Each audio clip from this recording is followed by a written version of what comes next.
And here we go. Roquan Smith has requested a trade from the Chicago Bears. Welcome into the show. Welcome into Bears Now. I am your host, Harrison Graham. We are live on YouTube, on Rumble.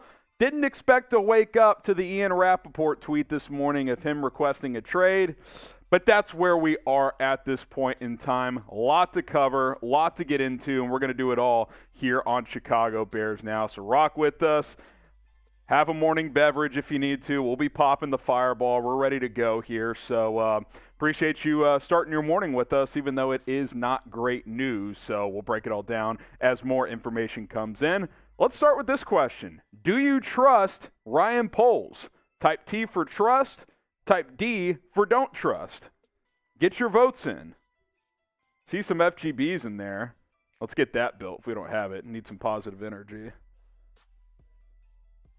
T for trust, D for don't. Bulls for Life says don't. Sam I Am says don't. Candace says don't. Andre says trust. Josh says don't. Christopher says trust. Sam I Am says don't. Already got a super chat in here. If you guys want to sound off, you're going to have to super chat today because it's going to be one of those shows. RJ says don't.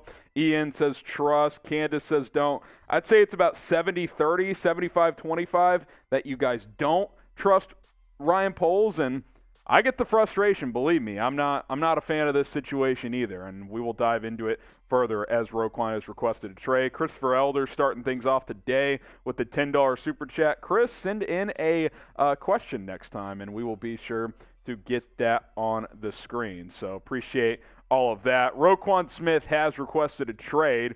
Shout out your city. Let us know where you guys are watching from, and then we'll hit the let's go ahead and hit the wrap tweet after this question here, or after this super chat coming in. Shout out your city. Let's see. Where are you guys watching from? We got Derek in Peoria. We got Apopka, Florida from Chris. Minnesota. Alt says Chicago. We got Candace in Charleston. We've got Corey in Denver. Kyler is in Boise. Pearson is in Denton. Vaxer is in Chicago. Chi-Town from Ricardo. Minneapolis from Winds Beyond. You guys are everywhere. Elgin, Illinois from Shane. Appreciate that. Here's a super chat from Vibin coming in. I'm sick of this team. F Poles. Wow, sound off in the comments on that one. Hey, type F Poles if that's what you're feeling. All right, so this is kind of when it started. Roquan also released a statement. Ian Rappaport tweeted out, among the frustrations detailed, Roquan Smith has lost trust by what he believes are their attempts to take advantage of him. He feels this entire process hasn't been a negotiation, just the Bears trying to strong-arm him with a take-it-or-leave-it deal. More frustrations from Rappaport. The backhanded offer, which wouldn't make him the highest paid in any actual salary, included proposed de-escalators that not a single player out of the 94 non-quarterback, $15+ million contracts has.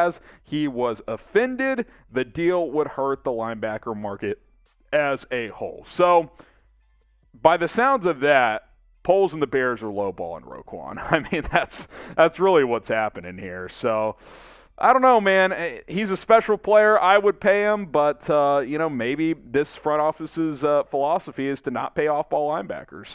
I disagree. I think when you have a special one, you pay him, but I don't that's all I can read into this at this point, if I'm being completely honest. Here's the deal. Roll call time. The real ones know what to do. Get the FGBs going. We're going to dive deeper into this Poles situation, or into this Roquan versus Poles situation coming up here on Chicago Bears Now. So get the FGBs flowing. I'll get some shout-outs here. Then we're going to dive deeper into this situation. And it might be an early start time for your boy today because I think we're all a little bit frustrated. Little rapid fire here. We got Jamal, Maurice, Kit, Sam I Am, Cameron, Candace, Kit, David, Tim, RJ, Rod, Tough Guy, RJ, X, Andres, Sam I Am, Brian, Kit, Dennis. You guys are killing it. If you guys send in super chats, we're going to get to those in about 10 minutes. I want to break down this news further, though, so stay with us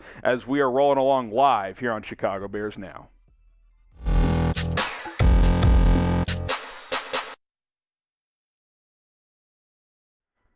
Chicago Bears Now is presented by Manscaped. If you want the best men's grooming products out there, head over to manscaped.com and use promo code BEARS20. That is promo code BEARS20 at manscaped.com. 20% off plus free shipping.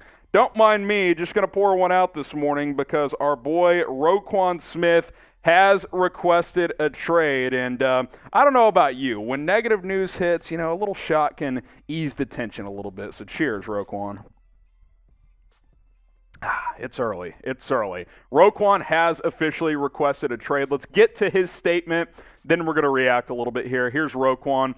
Walking these hallways the past 4 years, you can feel the spirit. You feel the pressure to live up to that timeless history, that great legacy. I dreamed of playing like Wilbur Marshall, Singletary, Briggs, Urlacher, Butkus. Since the day I was drafted, I vowed to play this position at a level that upheld the standard that was set before me, to uphold that respect and honor, and I have. Unfortunately, the new front office regime doesn't value me here. They have refused to negotiate in good faith. Every step of this journey has been take it or leave it. The deal sent to me is one that would be bad for myself and for the entire linebacker market if I signed it. I've been trying to get something done that's fair since April, but their focus has been trying to take advantage of me. I wanted to be a Bear for my entire career, help this team bring a Super Bowl back to our city. However, they have left me no choice than to request a trade that allows me to play for an organization that truly values what I bring to the table. I haven't had the chance to talk to the McCaskey family, and maybe they can salvage this, but as of right now, I don't see a path back to the organization I truly love. I hope and pray you all can understand. I'm deeply sorry it's come to this.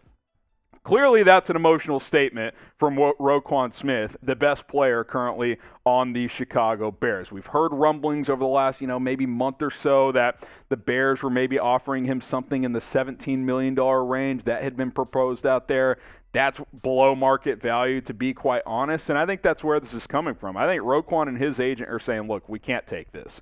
We just cannot sign this deal, and polls in the front office are playing hardball. They're lowballing him. At least that's how Roquan feels about it, and quite frankly, if what he's saying is true, I can't really disagree with that notion. More thoughts to come, but I'll tell you what, this is why you subscribe to the channel. We're live here on YouTube early on a Tuesday morning. When big news happens, we either go live or at least bring a video to you here on this channel, whether I'm at home or in the studios. We got you covered here on Chicago Bears Now, so go ahead and subscribe to the channel. Ian Rappaport offered more insight with his reporting. He says, among the frustrations detailed, Roquan Smith has lost trust by what he believes are the attempts to take advantage of him. He feels this entire process hasn't been a negotiation, just the Bears trying to strong-arm him with the take-it-or-leave-it deal. More frustrations. The back-loaded offer, which wouldn't make him the highest paid in actual salary, included proposed de-escalators that not a single player out of the 94 non-quarterback $15+ million contracts has in the NFL. He was offended that deal would hurt the linebacker market as a whole. So let me just react to all this, to Roquan's statement, to Rappaport's insights. This is kind of disrespectful. I'm not going to lie. I get when a new regime takes over, they can do whatever the hell they want. And quite frankly, I think a lot of the moves Ryan Poles have made have been good ones. I don't mind him trading Khalil Mack. That's an aging pass rusher. You got a second and a sixth. It's not great, but you got decent value there. I don't mind him cutting some of the older guys, injury-prone guys, and moving on to play for the future. Roquan Smith is in his early mid-20s. He is by far your best football player, and he plays a position that, yeah, if you have average off-ball linebackers, even above average, you don't pay them top dollar, but when you have a special one that can cover, one that can come on blitzes, stop the run, play pass defense, call the defense like a Roquan Smith can, you pay that man. You paid that man. This is a mistake, in my opinion, by the Chicago Bears. Roquan has every right to be frustrated. I am not surprised that based on his claims, he has requested a trade. And quite frankly, I think you guys should be frustrated, and I know a lot of you guys are at this point in time. So what is your one-word reaction to the Roquan Smith trade request? Let me know down in the comment section below. This will be the pinned comment on today's video. One-word reaction to Roquan Smith requesting a trade from the Chicago Bears. You look at the off-ball linebacker market, right? Darius, Shaquille Leonard, whatever he's going by now, he's just under $20 million per year. Fred Warner, $19 million.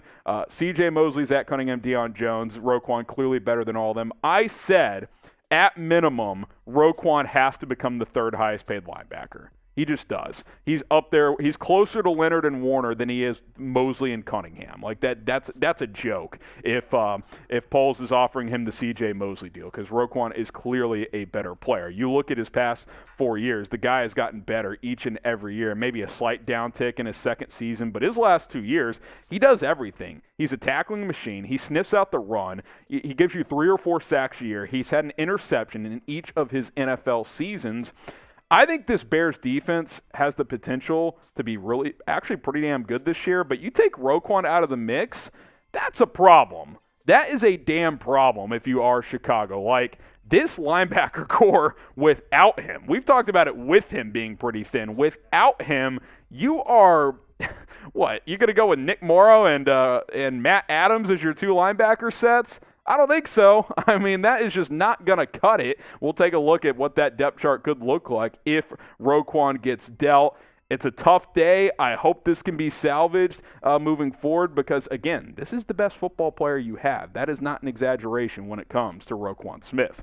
Appreciate Manscaped for sponsoring today's show. Tough news, but Manscaped always brings you good news because when you shave downstairs, it's going to end up being a good night, if you know what I'm saying. Get the Lawnmower 4.0 from Manscaped, manscaped.com. Promo code BEARS20 is going to get you 20% off plus free shipping. Some benefits of this item: advanced skincare technology. It's going to limit cuts, burns, all that stuff. Wireless charging station. You can use it in the shower because it deflects water. It is an awesome product. I've had mine for well over a year. No problems at all. Plus, the battery life is fantastic.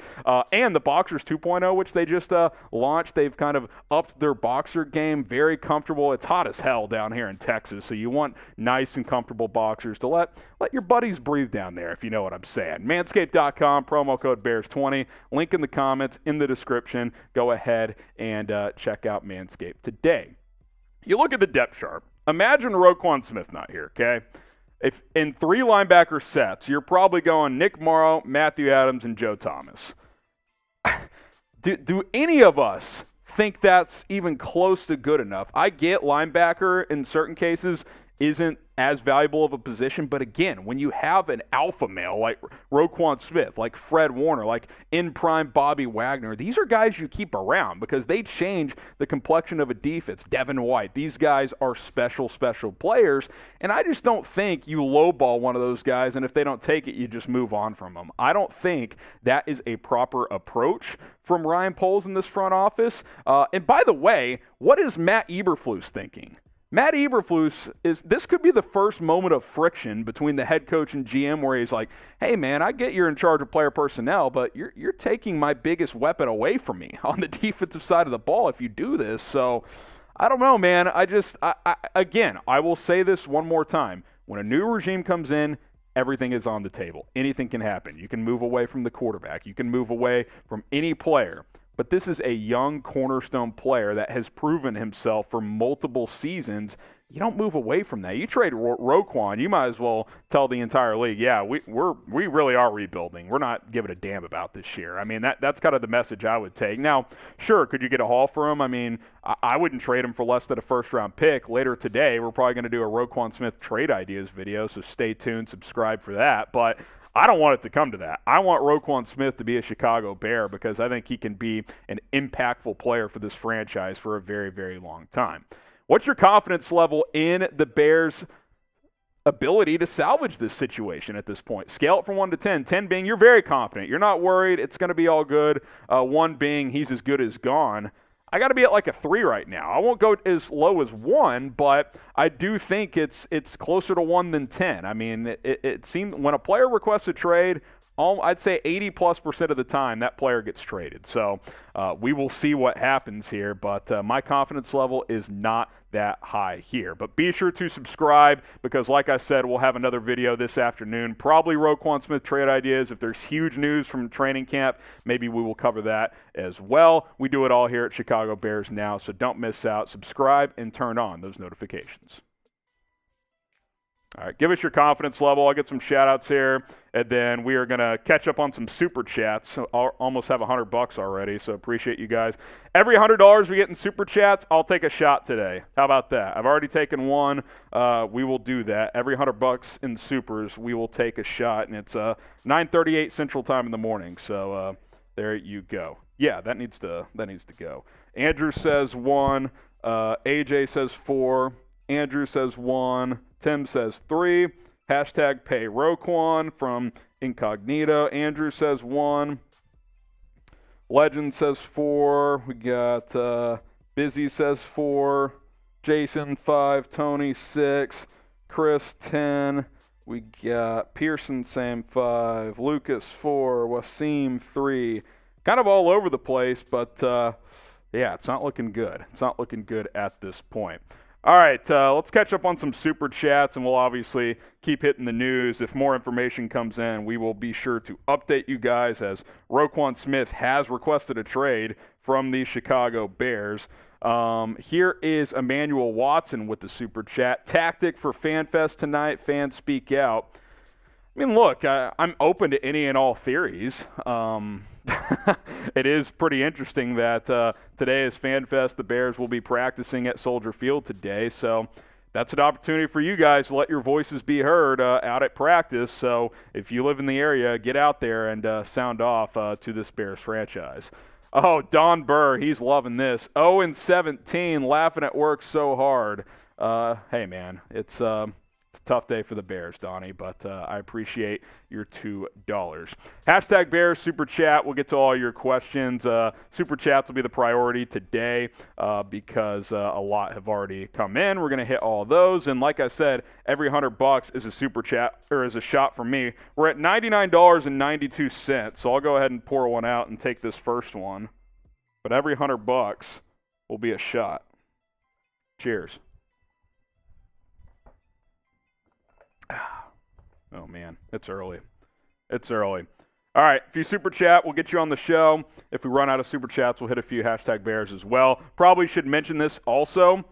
Let's actually do this before we hop into the cut here, Jack. We will go live on Call-In here in a little bit and answer all of your questions. You guys can sound off verbally on the Call-In app, chatsports.com/BearsCallin. That is the link to go to. You got to download the app on your smartphone, iOS and Android. If you just search Callin, it's spelled right there, Callin. You'll be able to find it. It's got that kind of light red color. You'll know that's the app, the correct one. Download it and then find the show Bears Now. We've got a show scheduled, so we will be live there here in a little bit.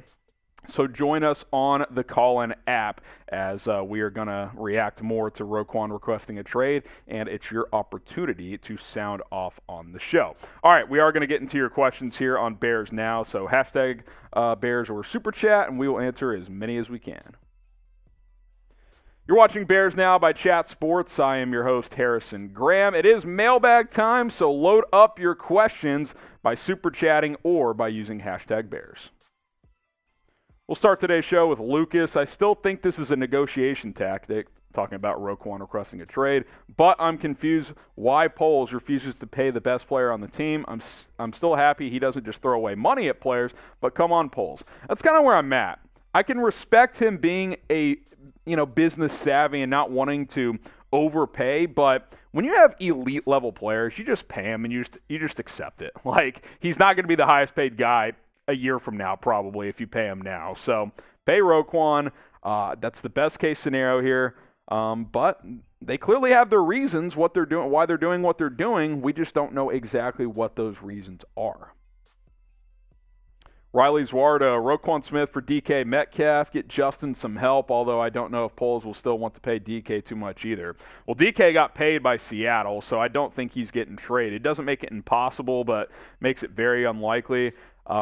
if you were going to go that route, you probably would have had to do it a couple months ago to trade Roquan straight up for, a DK, a Terry McLaurin, a Deebo Samuel. All those guys have been paid now, so I don't think a one-for-one swap for one of those star receivers is going to happen. Could you get a second-tier receiver plus a draft pick? Like I was just, earlier I was thinking, what about like Robbie Anderson in a second from Carolina from Roquan? Would you do that? I don't know. I'd rather just keep Roquan, but yeah, all those star receivers that could have been traded potentially have now been paid, so that becomes a little more difficult. Be sure to subscribe to Bears Now because we will continue to cover the latest on Roquan Smith and everything else going on with the Chicago Bears at training camp. Preseason game coming up this weekend against the Chiefs. A lot happening, and it's happening very quickly. So subscribe, turn on that notification bell, and we will have you covered throughout training camp. Let's go to Zach here. Wolchinski? Is this Zolchinski's cousin? I've been a Bears fan for 20 years, and I'm 28, and if the Bears don't keep Roquan at a reasonable price, I'll have to switch franchises. I seriously can't understand why they'd lowball a pillar like him. Look, I'm not going to go as far as saying any fan should just bail on a team if this happens, but I understand where y'all are coming from. I mean, this is not the way you handle a player like this, in my opinion. Now, every GM and front office has their own philosophies. They have their own reasons. New regimes can, gut the team if they want to. But again, when you take over a franchise, you evaluate the roster. And to me, it's a pretty clear evaluation that Roquan Smith is currently the best player on this team. Now, hopefully, you're hoping long-term that's Justin Fields. But right now, it's Roquan Smith. You keep that guy. You pay that guy.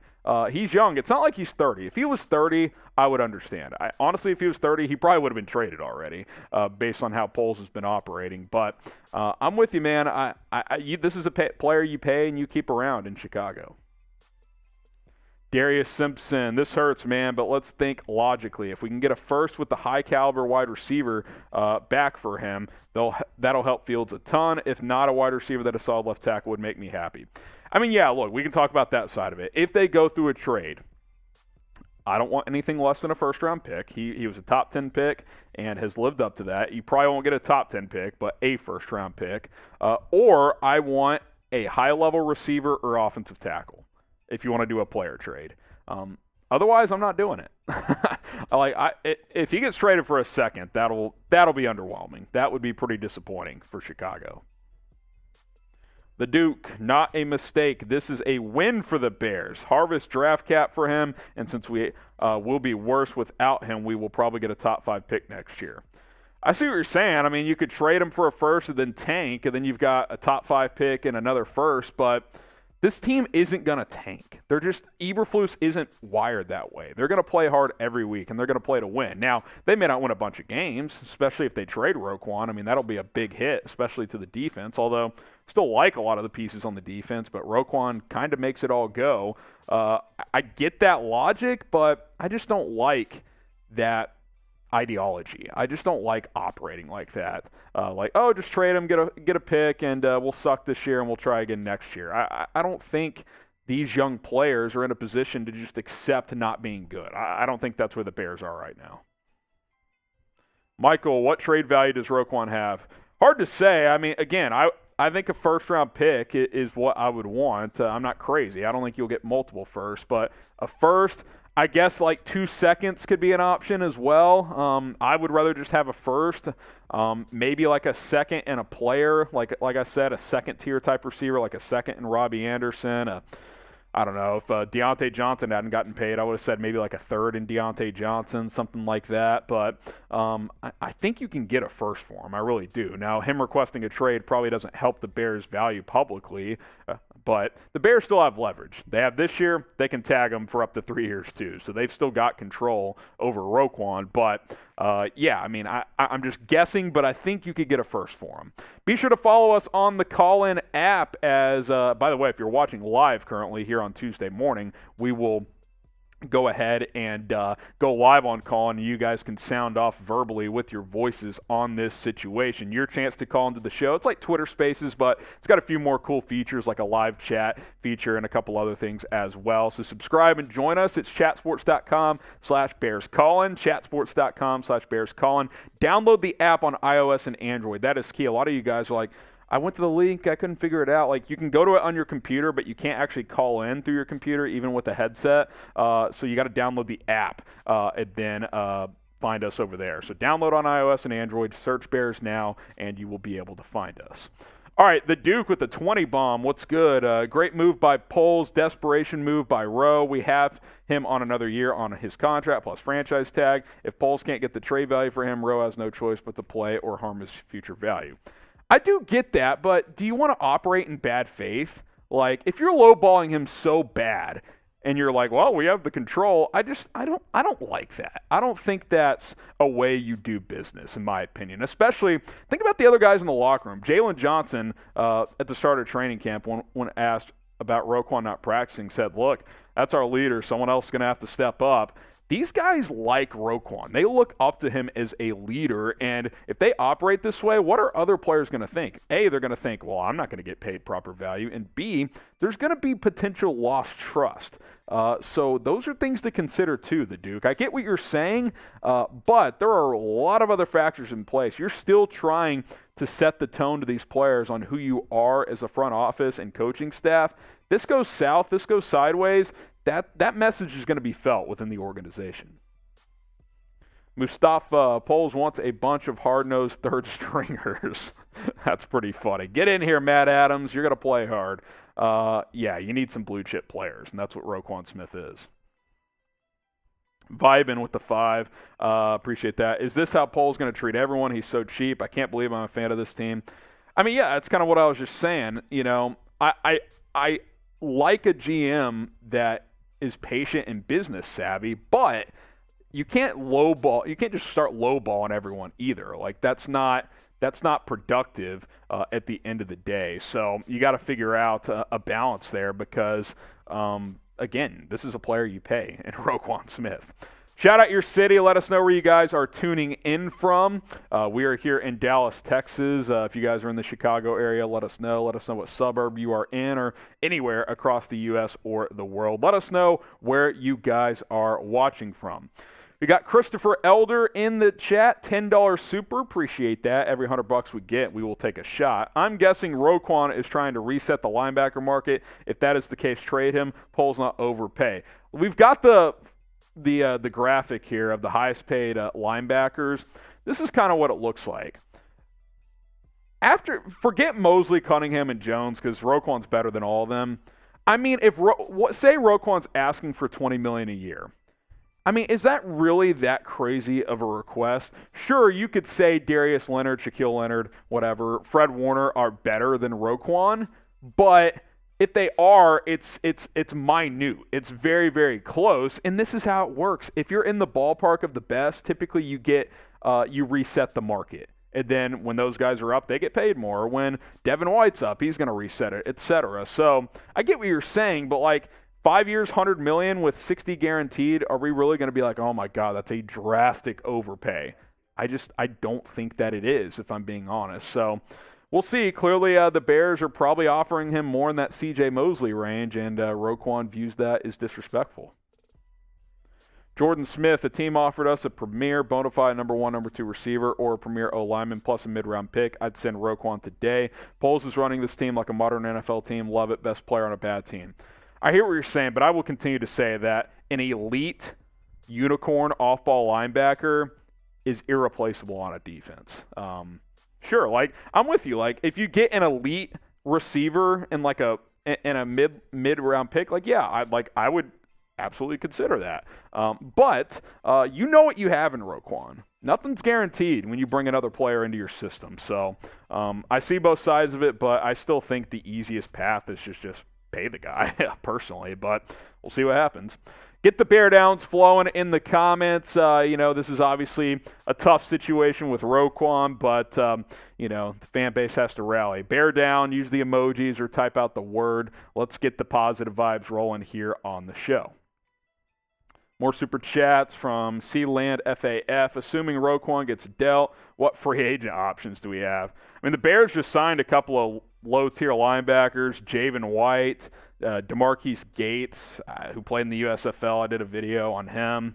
Go check it out. But, I mean, there's still guys like Anthony Hitchens out there. Recently, Anthony Barr got signed. Otherwise, I'd be interested in him.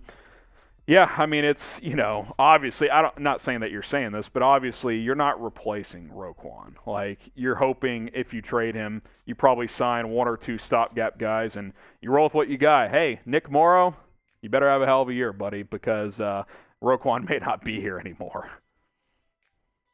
All right, Jordan with the $2. How do we know he was lowballed? What's the number? I mean, look, part of it is going off his claims, but also Ian Rappaport added information basically saying that Roquan and his camp are just feel disrespected with the offer, and it's not anywhere in the ballpark of the highest paid linebackers. And apparently there was stuff in the contract that would de-escalate the deal depending on certain measures. So I understand why Roquan and his camp are frustrated. All right, real ones, you got to stand up during these moments. Get the FGBs going in the comments. Also, we've pinned our new FGB shirt in the live chat. Can we get that on screen somehow? Can we get that moved over by chance? It's in the Fanatic sheets. We've launched FGB shirts, and if you guys want to rep them and send me photos of you repping them, we'll get them on a future show, especially during watch parties. So we'll get that on screen in a moment, but I'll get some shout-outs here for the FGB squad. We've got some FRPs are coming in, too. Polar says FGB. Tyler says FGB. We'll get to that super here in a moment. Bring back Nagy. Why? Planet says FGB. Polar, Christopher, Maurice, Jessup, Top Hand. We got Young Optimo, Cam Sword, Polar, DIY, saying FRP. We got FGB from Mashigo. Here are the shirts if you guys want to purchase some. The link is pinned in the live chat. You can just find it right there. But, hey, we launched some merch. And by the way, we're having a competition because a bunch of channels have launched some Real One t-shirts. We got the FGB shirt going. We're leading the way right now. So, hey, if we want to be the first to, say, 50 sales, as of yesterday, we had 12 already. And the next closest channel was 4, I believe. So, got a nice little lead. But the other channels or hosts are pushing it hard for their channels. They want to catch up. So, let's not let them do that. Chatsports.com/FGB. You can click on that link pinned in the live chat. Represent the FGB squad today because it's the best movement we got going on right now with the Bears. The Duke, we'll get to this super chat and then we'll circle back to the news a little bit more. Don't pay guys from the Pace era. Eddie Jackson, the perfect example. We may need to look at a new QB next year anyway. Look, that's possible. If Fields just completely shits the bed this year, yeah, they could be on the QB market next year. So, yeah, in theory, that is possible. If you're just joining us, we've gotten a bit of a spike in the audience, about 1,000 people joining us live here on Chicago Bears Now. If you've never seen this channel, I am your host, Harrison Graham. We post daily videos, Chicago Bears news, rumors, training camp updates, so please subscribe. Roquan Smith has requested a trade from Chicago earlier this morning. He released a long statement. We will get that to you momentarily as obviously he's been holding in. He's been at training camp, but he hasn't been practicing as he has been waiting for a new deal that has not come. Here's what Roquan had to say in his statement. Walking these hallways the past 4 years, you can feel the spirit. You can feel the pressure to live up to that timeless history, that great legacy. I dreamed of playing like Wilbur Marshall, Singletary, Briggs, Urlacher, Butkus. Since the day I was drafted, I vowed to play this position at a level that upheld the standard that was set before me, to uphold that respect and honor, and I have. Unfortunately, the new front office doesn't value me here. They refuse to negotiate in good faith. Every step of this journey has been take it or leave it. The deal sent to me is one that would be bad for myself and for the entire linebacker market if I signed it. Been trying to get something done that's fair since April, but their focus has been on trying to take advantage of me. I wanted to be a Bear for my entire career, help this team bring a Super Bowl back to our city. However, they have left me no choice than to request a trade that allows me to play for an organization that truly values what I bring to the table. I haven't had the chance to talk to the McCaskey family. Maybe they can salvage this, but as of right now, I don't see a path back to the organization that I truly love. I hope and I pray you all can understand I'm deeply sorry that it's come to this. So clearly a well-thought-out emotional statement from Roquan. He doesn't want to leave, But if he feels like the offer he is getting is just incredibly disrespectful, then he feels like there's no choice but to request a trade and try future endeavors elsewhere. And so that's where he's at right now. We'll see if the Bears release some kind of a statement. I have not seen anything as of yet, but if there's something, we will certainly get to that as well. Do you trust Ryan Poles right now? Type T for trust, type D for don't trust, and then we will hit that super chat in a moment. T for trust, D for don't trust. Do you trust the Bears' first-year GM? We'll get some shout-outs going here in the live chat. T for trust. Patty, I actually didn't know that. I will keep that under consideration. Appreciate that. T for trust, D for don't trust. Patrick says T. Sam says H. Yeah, just go to the next one. John says D. We got Sam saying don't. Corey says don't. Guess who's back? Back again. Sang-Rae Kim. This regime does not value any leftovers from the last regime, including Buston was apparent when they didn't get any receivers. They want Buston to fail. I don't think they want Justin Fields to fail, Sang-Rae Kim, but they have been careful with their money. I think they do view this year as a transition year, $60 million in dead cap right now.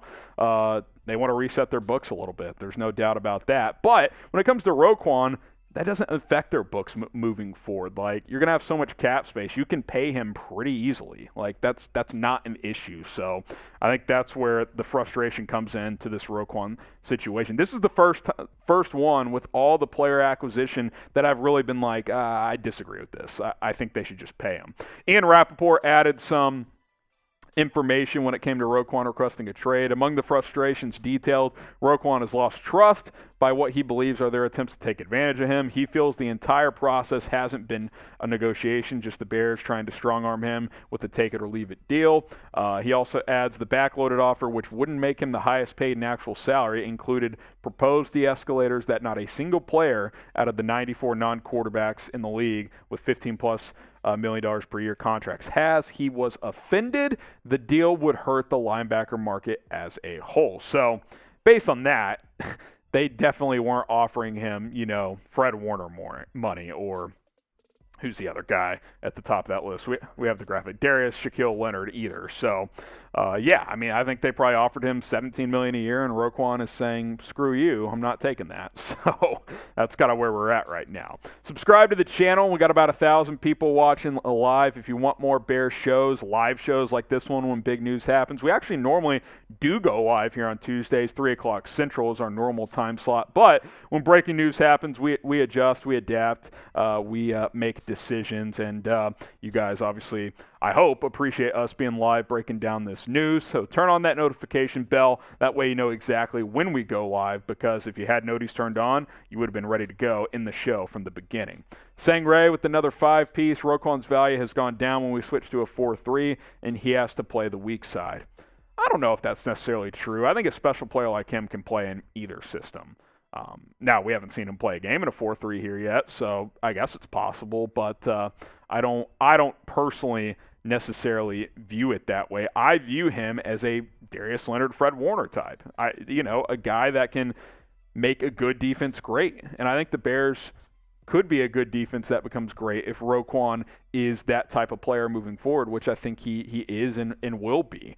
Obviously, some contracts haven't worked out as well across the league at this position. C.J. Mosley's been hurt a lot. Cunningham and Jones, that's lesser money anyway. But Leonard and Warner, I would say the Colts and the Niners are very happy with those deals. I don't think they regret signing those contracts at all. And again, you look at what the Bears have at linebacker. We've already been talking about how this is a thin position for this team. It's not like this team is loaded at backer.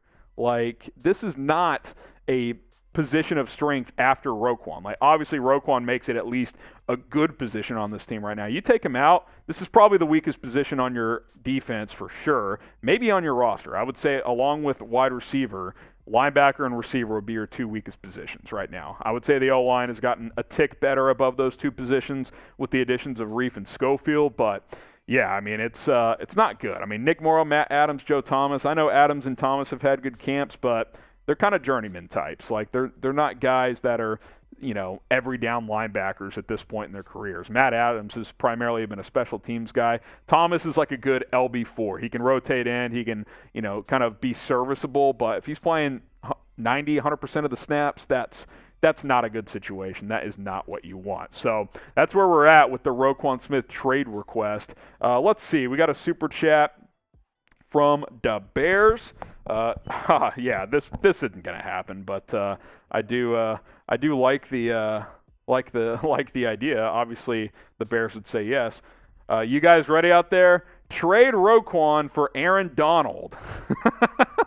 That's not gonna happen. You know why? Because Aaron Donald is the most valuable defensive player in the league by a pretty wide margin. And as much as I love Roquan, the Rams would laugh in Ryan Pohl's face. So that's not going to happen. Sangray Kim again, looking forward to busting, going to bust this year. That's weird wording. And we draft a new QB next year. Phrasing, Sangray, phrasing. We'll see. If he sucks this year, they could draft one next year. Anything's on the table. Oh, my guy Steven, what's up? Rowe probably doesn't want anything to do with this rebuilding. I don't blame him. I still believe it will get done in the 12th hour. I hope so. If you're talking about a contract getting done, yeah, I mean, I want him to be here. If you get a huge trade for him, I mean, I guess that's acceptable. But if you trade him and it's like say they trade him for a second, I mean, that's not going to be good. I mean, Poles is going to have to take the heat for that one. So hopefully, if they do trade him, they get proper value. But most importantly, hopefully a deal can get done. Caleb Jarek, we could overpay Ogunjobi but not extend Roquan. Kind of a good point. And I like Ogunjobi. That deal fell through, obviously, but I think that's a fair point. Now, it is also common knowledge that 3 tech is a very valuable spot in Eberflus's defense. So maybe they said, okay, we'll overpay here because we think it's that important. And maybe that's part of this. Maybe an off-ball linebacker isn't critical in Matt Eberflus's scheme. But again, when you have a special one, I think you should pay him and keep that guy around. Okay, I think this is a good time to tell you guys about the Callin app. We're going to go ahead and go live over here. We'll stay live on YouTube and Rumble today while we're on Callin, and if you guys send in super chats, we will get to those in a little bit as well, so stick with us on YouTube also. But if you want your chance to sound off and call into the show, I'm going to go live on the Callin app right now and sound off on this whole situation. So be sure to join us. What's up, Producer Jack? Oh, by the way, looked up that FGB thing. I got a super chat worried about a Chicago gang. Apparently it's FBG, not FGB. So we're in the clear on that. We're in the clear. FBG. That's why Producer Jack is the best in the game on that front. All right, we're going to go live shortly here on the Callin app. So I'm going to get that ready to go here. Let's see. All right. Pushing live here on Callin. We're live on the Callin app, so I'm going to get that link in the live chat for you guys here in a moment. We'll stay live on YouTube, live on Rumble. If you guys want to keep the comment section flowing, Jack, you can work questions in on the screen while I do this if you want. I don't think that's a problem at all, but we are going to focus on the call-in side of things for the next 30 minutes or so. So sound off, get in the caller queue, and we'll get this going. Getting the link in the live chat. No cut. So I'm going to actually, there you go. Yeah, you can pin that in the live chat there. There we go. Let me tweet this out, and then we will be good to go on this front. I see everybody coming in there. We already got 15 or 20 people in, so appreciate that. If you're watching on YouTube and Rumble, feel free to hang out there, but I encourage you guys to join us on Callin as we break down more of this Roquan Smith trade request and take your calls as well. So I get this tweet out. Here we go. Tweet is good.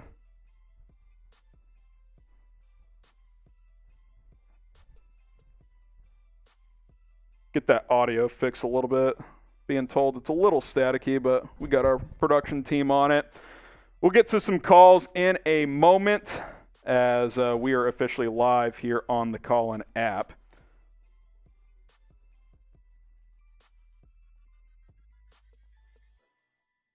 Test 1 2 1 2. We sounding okay here? As we troubleshoot through some audio. I'll read through the live chat a little bit. Don't trade him if he holds out, so be it. Andrew says, what's going on? What's going on, Andrew, is Roquan Smith has requested a trade, and we're about to take some calls here. I got a super that I'll hit real quick from the Bears. Signed pure slot receiver for third downs. Cole Beasley's a guy that would fit that bill. Emmanuel Sanders. RPOs with Fields. Yeah, I mean, I'm always down to add more reliable weapons for Justin Fields, definitely. The Ghost of Judah Tribe says he did this crap his rookie year. Time to move on. He did hold out as a rookie before getting his draft contract, so that is definitely something he has done. You know, I don't know if that factors in here at all. That was with a different regime, but that is true. He did do that. So we are live on Callin, working through some audio troubleshooting issues. It's never really been a problem before, but a little staticky today. If you're listening on Callin, how does the audio sound to you? Let us know in the live chat on the Callin app as we troubleshoot away here. Not good from Fofo. Okay, keep working through it then.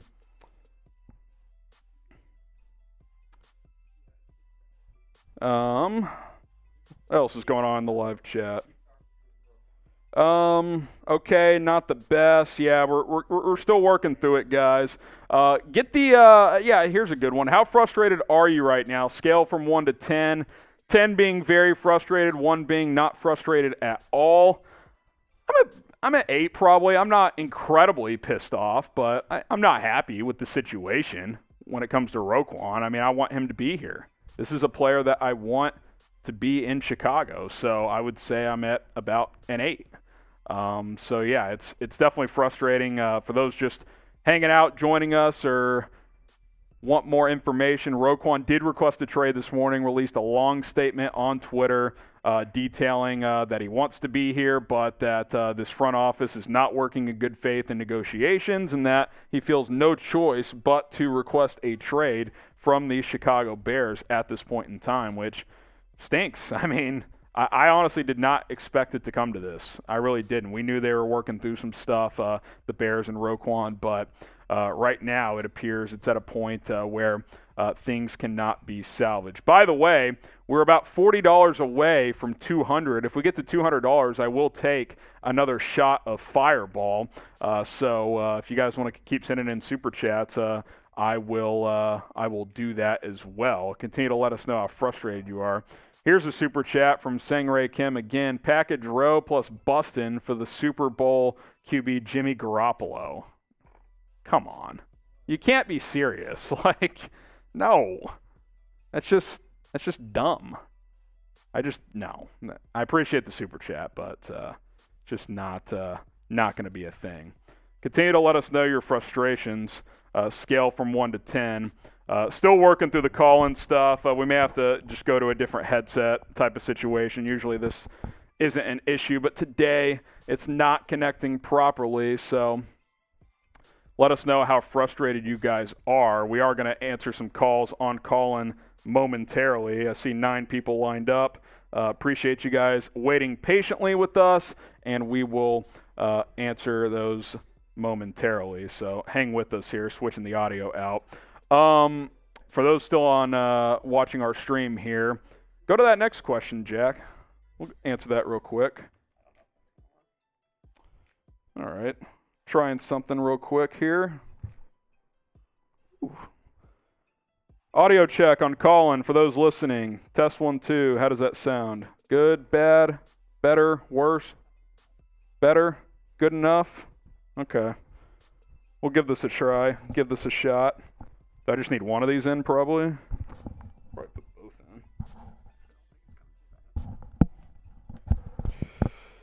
Still working through it, guys. Sorry about this. Did get a super chat from Zach.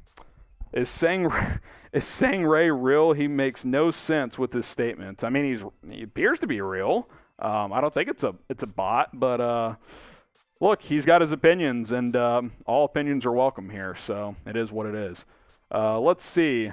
A Chiefs fan in the chat. Row for a Chiefs 2023 second and third round pick. Second and third for Roquan. I would say no personally. Not sure if the Bears would say yes, but I would not do that trade if I was Chicago. Not for a second and third. If you want 2 picks, it better be 2 seconds at least. So, yeah, I would not take that trade. All right, we're gonna test a call here. See how it sounds. See how it goes. Join us on call-in as we're working through some stuff. Let's go to Derek Young. We'll see how this comes through here. Derek, welcome in. Thank you for the patience. And he hung up on us, so let's go to the next person. Kyler Woodland. Kyler, welcome in. If you click that mic button in the bottom right, you can unmute yourself and sound off on Roquan Smith. Hey, can you hear me all right? I can hear you great. How am I sounding? Let us know. Oh, you're good. I'm good? All right, cool. So I just got to say that I don't really have – I'm kind of shocked, but everybody who's so easily able to accept this are acting like us getting a first-round pick is like a guaranteed superstar player. Exactly. When you have like a 10 to 15% chance of landing a first-round pick. And then like the whole point of us like rebuilding and getting all this draft capital are to get great young players, which are Roquan Smith. Exactly. So it really doesn't make any sense to me. And that's the point I've been kind of making all morning is, yes, I understand the thought of rebuilding with new, good young players, but any rebuild should include any cornerstone players you already have, especially young ones, and that is what Roquan is he not? I agree. I had no problem with trading Khalil Mack. If they would have traded Robert Quinn, I would have had no problem. You know, all these other guys, Trevathan, these older players that they moved on from, made perfect sense to me. This one doesn't, though. And to your point, there's no guarantee that even if you get a first-round pick for him, like if you get a first for him, you're hoping to get a player the caliber of Roquan Smith. You're hoping for that. So I don't get the logic here other than they just don't want to pay top dollar. Yeah, and like you're saying, like 10, 15 minutes ago, it like sets the tone for the rest of our players. Like Roquan Smith's been the best player on our team. You know, when like Khalil Mack is injured, and we don't want to pay him, so it just doesn't really make any sense. Yeah, and I mean, listen, you know, it's a new regime; they can do what they want, but I don't agree with this decision if this is the way it's going to end up going. So appreciate the call, Kyler. We got several more people to get through, but we'll be doing this for a little while, so hang with us. We got Kevin Clark next up. Kevin, welcome in. If you haven't done this before, just click that mic button in the bottom right. What's up? Hey, what's going on, Harrison, man? How we doing? I'm all right, man. You know, I'm sitting there reading this stuff in the chat room, and you know, I'm kind of like on the fence with everything because I kind of understand the business aspect of it from the board, the Bears organization.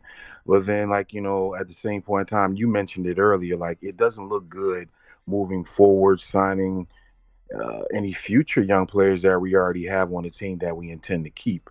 Like it's so many different aspects of this that, where like you don't know what to think other than going off your base emotion as a Bear fan, and as a Bear fan, you want them to sign him, but you think about it from the business aspect. This team, I mean, like they may surprise us this year and be competitive, in which we all hope as Bear fans that they will be competitive.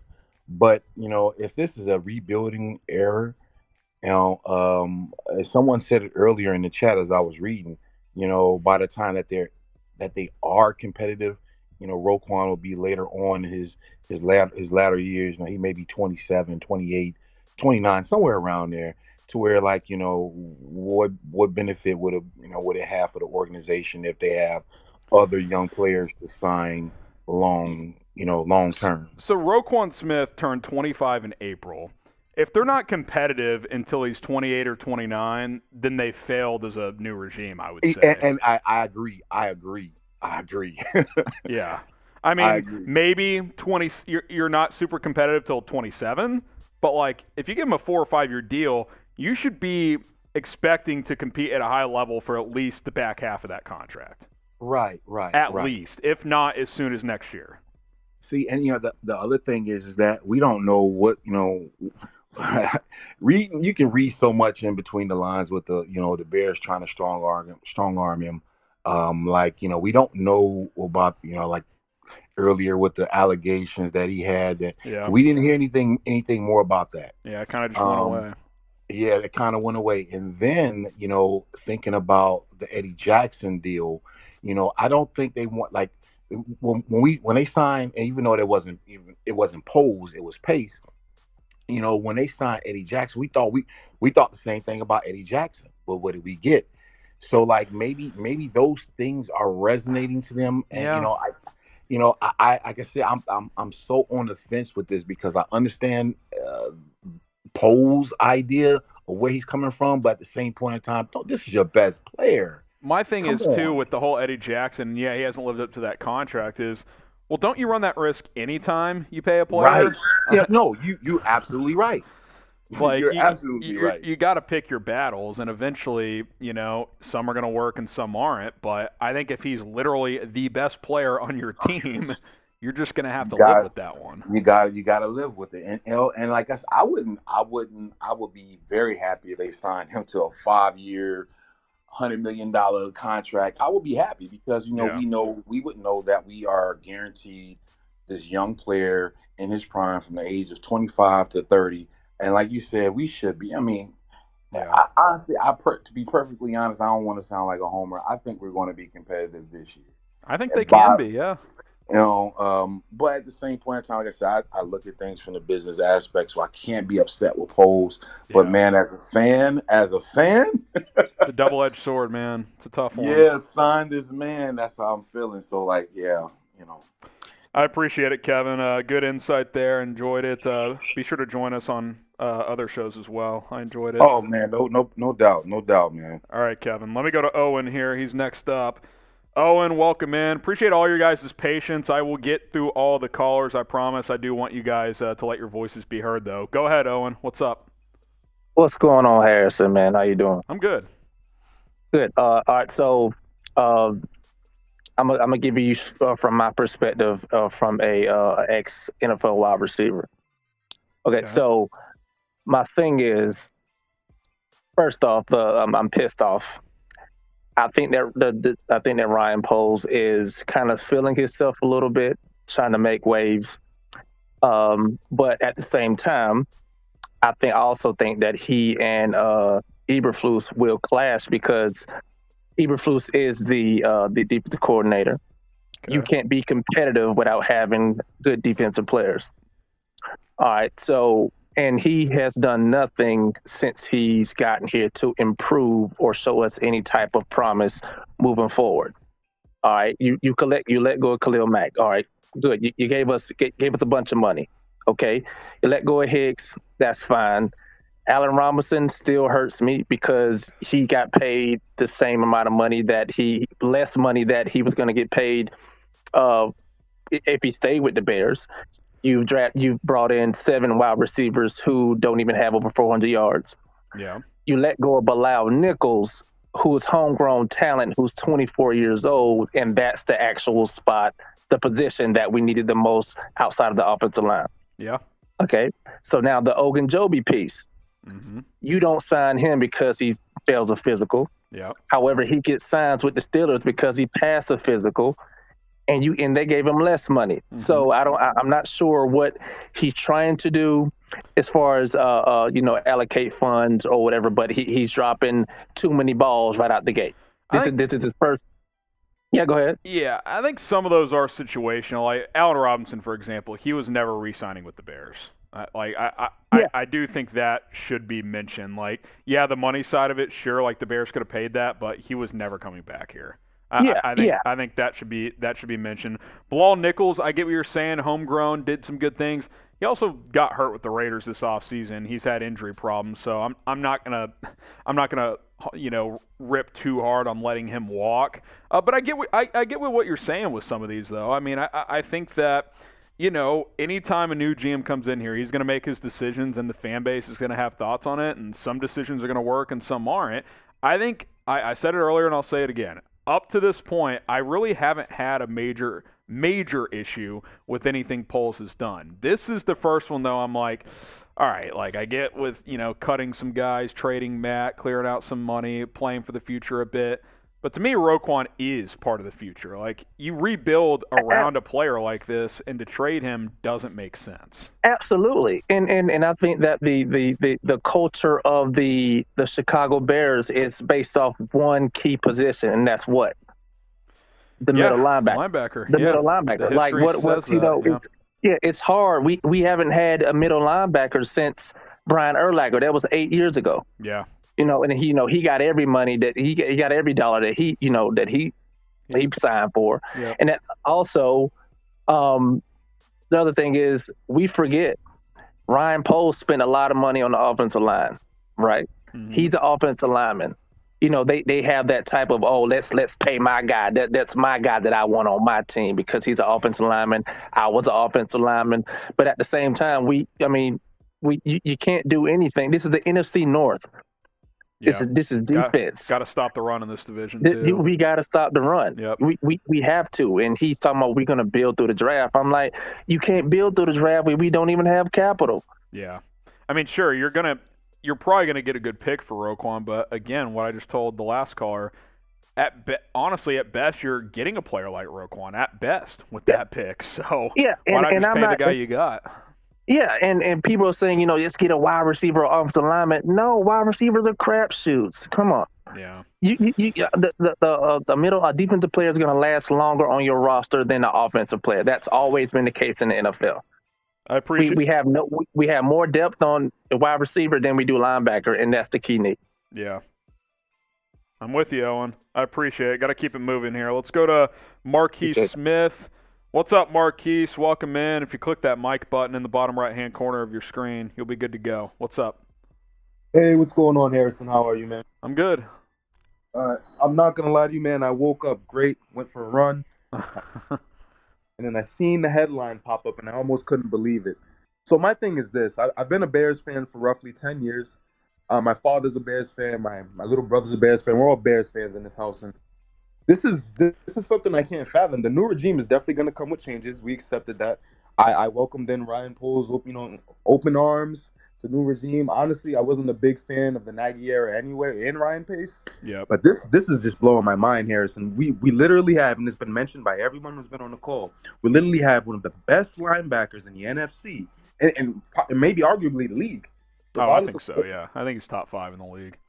So my thing is this. You're coming into a new organization, and you have to make waves. I understand you have to make sure people see that you're doing things to bring us forward, but I don't think this is it, man. I don't think trading away your best piece for any organization does anything, especially because Roquan is just now taking on a leadership role now that Mac and then there's new guys entering in the room. Yep. So who are they going to look to? Who are they going to look to for that, that leadership, that guidance? And I'm reading through Roquan's note. I'm like, damn, this is crazy. We really have one of our leaders not being appreciated. I just don't know where to go from here, man. I'm not too sure I'm going to be a fan for too much longer. This is crazy. This is nuts. You don't trade your best player who's 25. You just don't do it. Especially when the friction, there wasn't friction. Like, you created friction by not negotiating well. At least that's how it appears publicly. Now we'll see if Poles talks to the media. We'll see if the Bears release a statement, but I don't think they're handling this well at all. I've said it and I'll say it again. Khalil Mack trade, no problem. Aging pass rusher that has had some injuries pop up. If they traded Robert Quinn, honestly wouldn't have had a problem. He's 32 years old. I was waiting. Go ahead. I was waiting for the Robert Quinn trade, but like I was saying, I was okay with Mack. I was waiting for the Robert Quinn trade because I thought we could get some really good draft capital off that. He was coming off an impressive season. Yep. But my thing is this. We have a homegrown, and I'm from the South. I'm originally from Georgia. So yeah, anybody from Georgia can tell you that football is a big deal all the way up from middle school to high school, even below. Mm-hmm. We've got a homegrown player, someone who really loves the sport. He doesn't have any character issues outside of the game, and not only that, he's a leader, like I said before. He loves the Bears too. He wants to be here. He wants to be a Bear. It's linebacker history. We have some of the greatest linebackers of all time. So the fact that we're shunning him it's almost like we're shunning him away. Yeah. I don't know how to feel about that, but that's all I had for you, Harrison. I just had to sign off, man. That was crazy when I seen it. All right, Marquise, appreciate you hanging out with us today. Let's go to Corey, who's on the line. Corey, welcome in. Give us your thoughts on what's going on with Roquan. Well, I think Bo need to wake up. You think Poles needs to wake up? Yeah, I mean, you're talking about trading the best middle linebacker they've had since. All right. I'm with you, Corey. Not sure why you got cut off there, but yeah, I mean, I think Poles should pay him. That's my stance. If you get a haul for him in a trade, I guess that's okay, but I would absolutely prefer to pay him. All right, let's go to Percy, who is now on the line. Percy, welcome to the show. If you click that mic button in the bottom right-hand corner, you are going to be free to talk. So whenever you're ready, Percy, click that mic button and we'll talk some Roquan. What's up? All right, can you hear me? Yep. All right, so my stance on this, I agree with the new regime as far as going young because we're trying to compete later. Okay. But you need a good mix of veterans. And Roquan Smith, to be honest, if you take him off the defense, it's it's downhill. Like it's not the same. It's if you take him off, that's like I get like the whole go young thing, but you need a mix. And if you don't have you don't have veterans, you have a whole brand new coaching staff, brand new everything. You need young guys and you need veterans. And to be honest, I'm a Justin Fields fan, so I'm really still high on Justin Fields as much as people aren't, because there are some people that aren't. I expected a huge jump, but he's gonna make mistakes, and he's gonna need a defense to bail him out sometimes. Yeah. Sometimes, and like if you take Roquan Smith is really like, I don't want to say the entire defense, but he's a huge piece. And if you take him off, what is your defense? Like, who do you look? I know what you're saying. I still think the secondary can be good. I think the defensive line can be good. But if you take Roquan out, you got one of the worst linebacker units in the NFL. I agree. Like I'm like my favorite rookie we drafted is Jaquan Brisker. I'm really high on the secondary, but they're not just gonna jump in and be monsters. No, they're young. It's gonna take time. They're gonna make mistakes. And you can't, like on the Robert Quinn thing. Robert Quinn, phenomenal season last season, but he's probably not going to put up those numbers again. So. I mean, we'd be happy with 10 sacks, let's be honest. Like, he ain't putting up 18 and a half. So, I'm excited for the preseason to see what happens, but this one hurts. I don't know. I'm with you. Let's go to Jeremy Hood, who is next up on the line. Jeremy, what do you got for me? What's up? Hey, what's up, Harrison? Hey. I'm gonna play devil's advocate on this side. Like, I understand the importance that Roquan plays on the defense. He's young. He's put up numbers. I think we can't honestly give a proper opinion because we don't know what numbers he wants, right?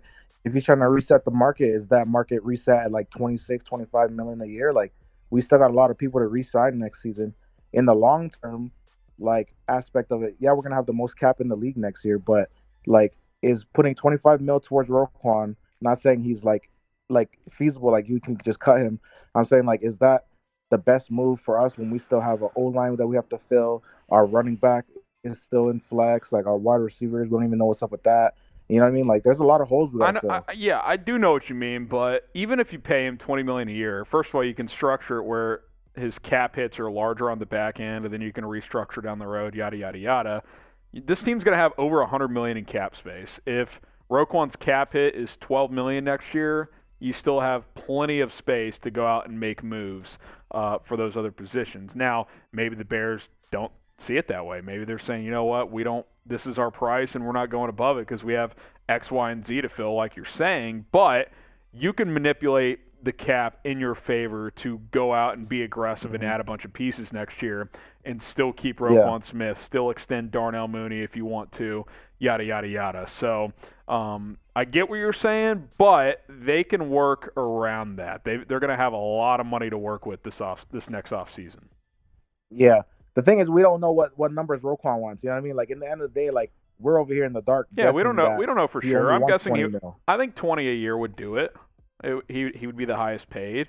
Now, if he wants like 23 or something, I get the Bears being like, we're not doing that. But I think if they gave him a 4 or 5 year deal at $20 million per year, I think Roquan would sign it and be pretty damn happy because he'd reset the market and he'd be secure financially. I hope it's that easy instead of him trying to want more than that or like expecting more. Because, you know, he doesn't have an agent. He's representing himself, so we don't really know what. Yeah, true. You know? Yeah,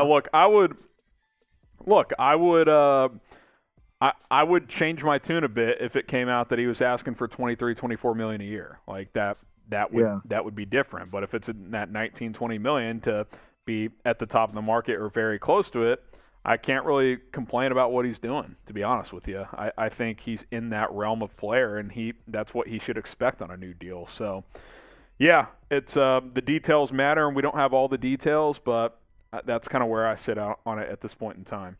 Appreciate it, Jeremy. I got to keep the calls going. We got Derek Young coming up next. Bunch of calls to get to as we roll here on the call-in apps. Still live on YouTube and Rumble. Appreciate you guys hanging out as well. Derek, what's up? Welcome in. How's it going?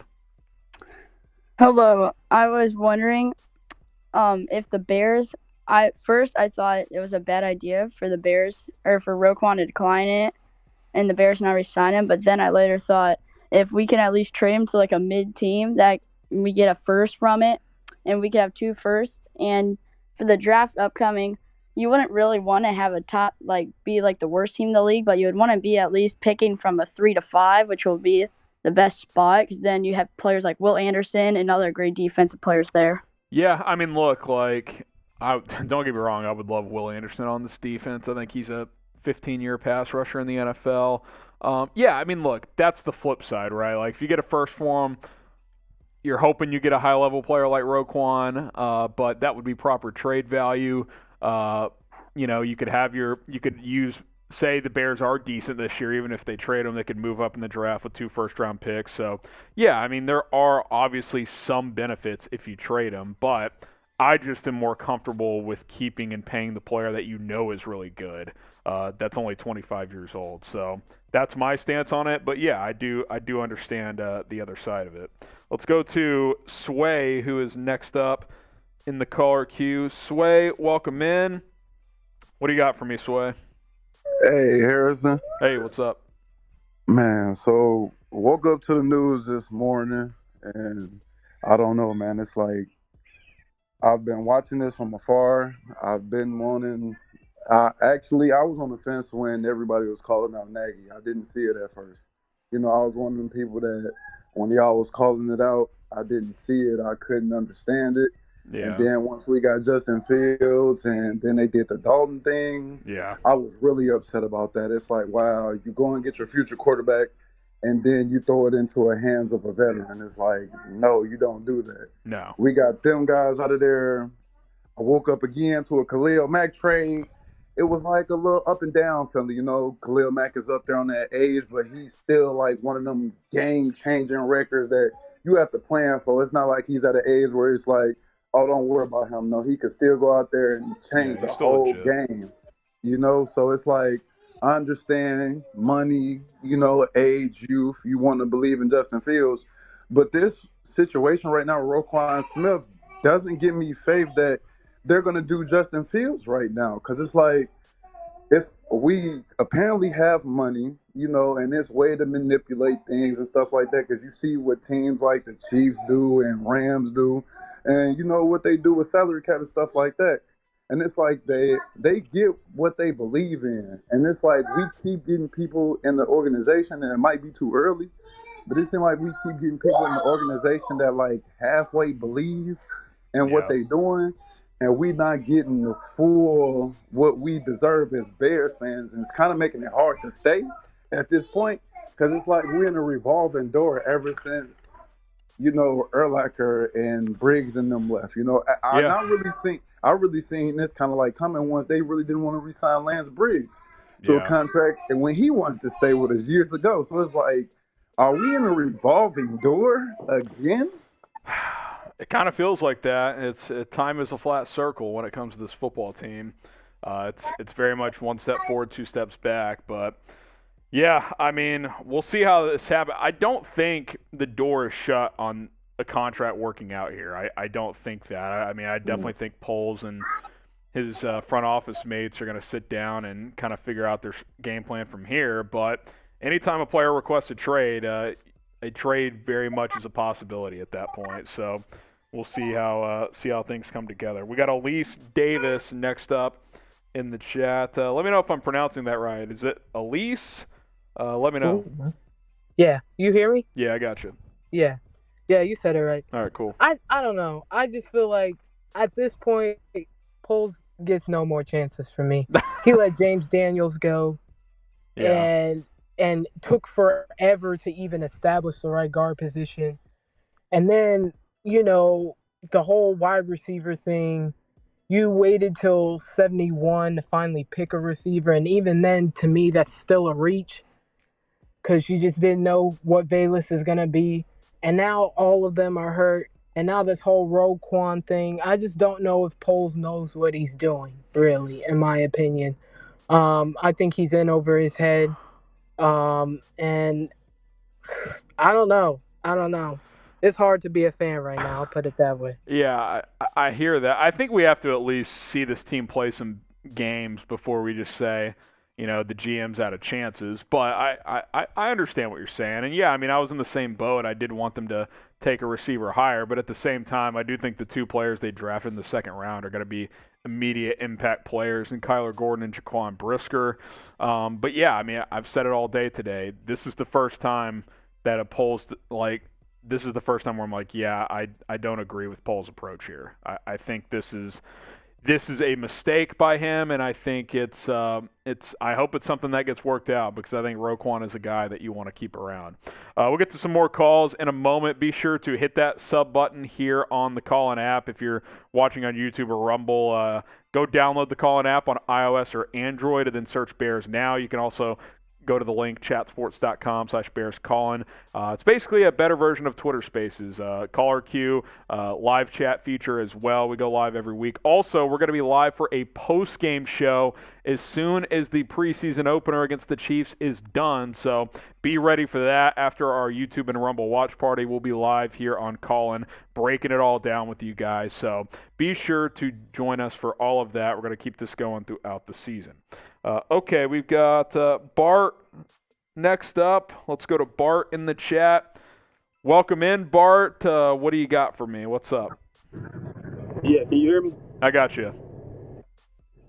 Okay, I just want to say I am not in all with this Roquan thing. I think you should pay him, but I want to say something crazy. Like, what do you think about say you get 2 second-round picks for Roquan?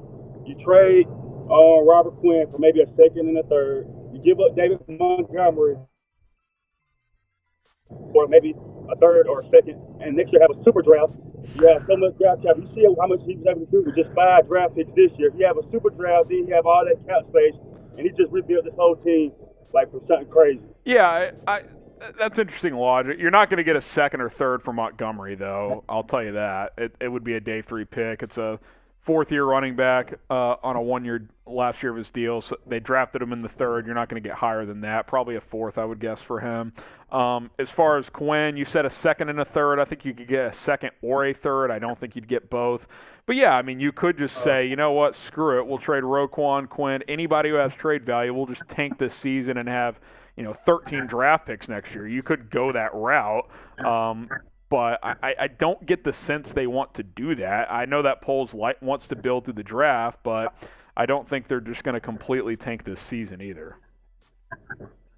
I don't want them to. I don't want them to either. But I was just thinking crazy. Can we do that at the end of the season? Trade them at the end of the season and still have be ready for the draft? They could tag and trade them. They could franchise tag and trade them. They could go that route after this year. So It's definitely an option. We'll see what it comes to. Let's go to John, who's next up. John, welcome in. When you're ready, just click that mic button. What's up? Okay, what's going on, Instagram? What's going on? So let's just get to the business, man. This hurts, man. I'm not gonna lie. As a true Bears fan, this really hurts. To see that, you know, that a good defensive player like Roquan Smith will be traded. Well, not be traded, but like will be, you know what I'm talking about. Like, what I'm trying to say is, it kind of sucks to see like that. He will be it's tough, man. It really is. Yeah. I mean, it's hard to find the words, isn't it? I did not expect to wake up to this morning. I'm gonna be real with you. After Fields, it's like Roquan Smith is like my top favorite defensive player, man. Like, defensive player. Besides Mac, I get what we're trying to do. We're trying to start the young, you know, we're trying to get young. I get all of that. But it's like Roquan's young. I keep saying that. He's 25. It's like I get that, but it's like you can't trade Roquan Smith, man. It's like it really is getting to me. Like, I'm a true Bears fan, man, and like it kind of sucks to see what Ryan Poles is doing, man. I'm be honest with you, I like Ryan Poles what he was doing, but nowadays it's like, man, I don't know what to think, man. Like, yeah, I think we're all a little bit confused. It's like not even about that. It's like you have to, for a team. We've been wanting a championship for so long. Mm-hmm. We've been desperate for a Super Bowl for so long, and that was like, you know, I know we're not going to get it this year. We're rebuilt. I guess they're in the rebuilding year. Okay. Yeah. And then I was like, you know, I get what he's trying to get offensive players for Fields, but you got to pay that man. Like, you got to pay Roquan, man. Yeah. Who is better than Roquan Smith in the defense right now for the Bears? Oh, no one. He's easily he's your best player, period, right now. Exactly. And my point is, like, who do you have up there? Nicholas Morrow, right? Nick Morrow, Matt Adams, Joe Thomas. I mean, the linebacker unit's going to be bad if Roquan's not here. Let's just get that out of the way. You know, I was talking about that this morning. He was kind of telling me, you know, some stuff, man. I was like, man, but we don't have, after Roquan Smith, we don't have nothing on defense. Like, I won't say they don't have nothing. I mean, Robert Quinn. I won't say that either. But like, we got Kyler Gordon, Jaquan Brisker, and all them. But someone like in the linebacker unit, we have nothing besides. Yeah, I mean, it's definitely a domino effect. You get rid of your best player. I mean, it becomes more taxing for your other good players, and you're obviously not going to be as good. I mean, I think we all get and understand that, and that's why it's frustrating, because I think this defense could actually be pretty damn good this year. And people are sleeping on how good this defense could be. But if Roquan's not here, that obviously takes a major hit. And like, I get you, man. I really do. It's like we traded Mac. For me, that's like, I get why I get what the regime is trying to do. Yeah. You know, with Mac and Hicks, I get all of that, but it's like you can't do this to, like, you know, Roquan Smith. Like, I just woke up and I just found this news like a couple hours ago. So yeah, like, you know, it's tough. It's definitely tough. But I appreciate you having me on the show, man. I'm you know, go bear down. I appreciate you having me on the show. I really do. All right, thanks. Let's go to Dre, who is next up here. Dre, welcome in. What do you got for me, Dre? What's up?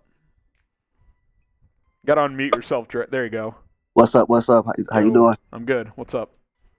So, I mean, I got two things I really want to say. Like, I've been a Bears fan for a minute, so, like, I feel like, well, when I woke up, I was surprised, but then I thought about it, like, we never really show 100% loyalty to our people, like, even the ones who've been with us for, like, 10, 12 years, like Brian Urlacher wanted to finish off.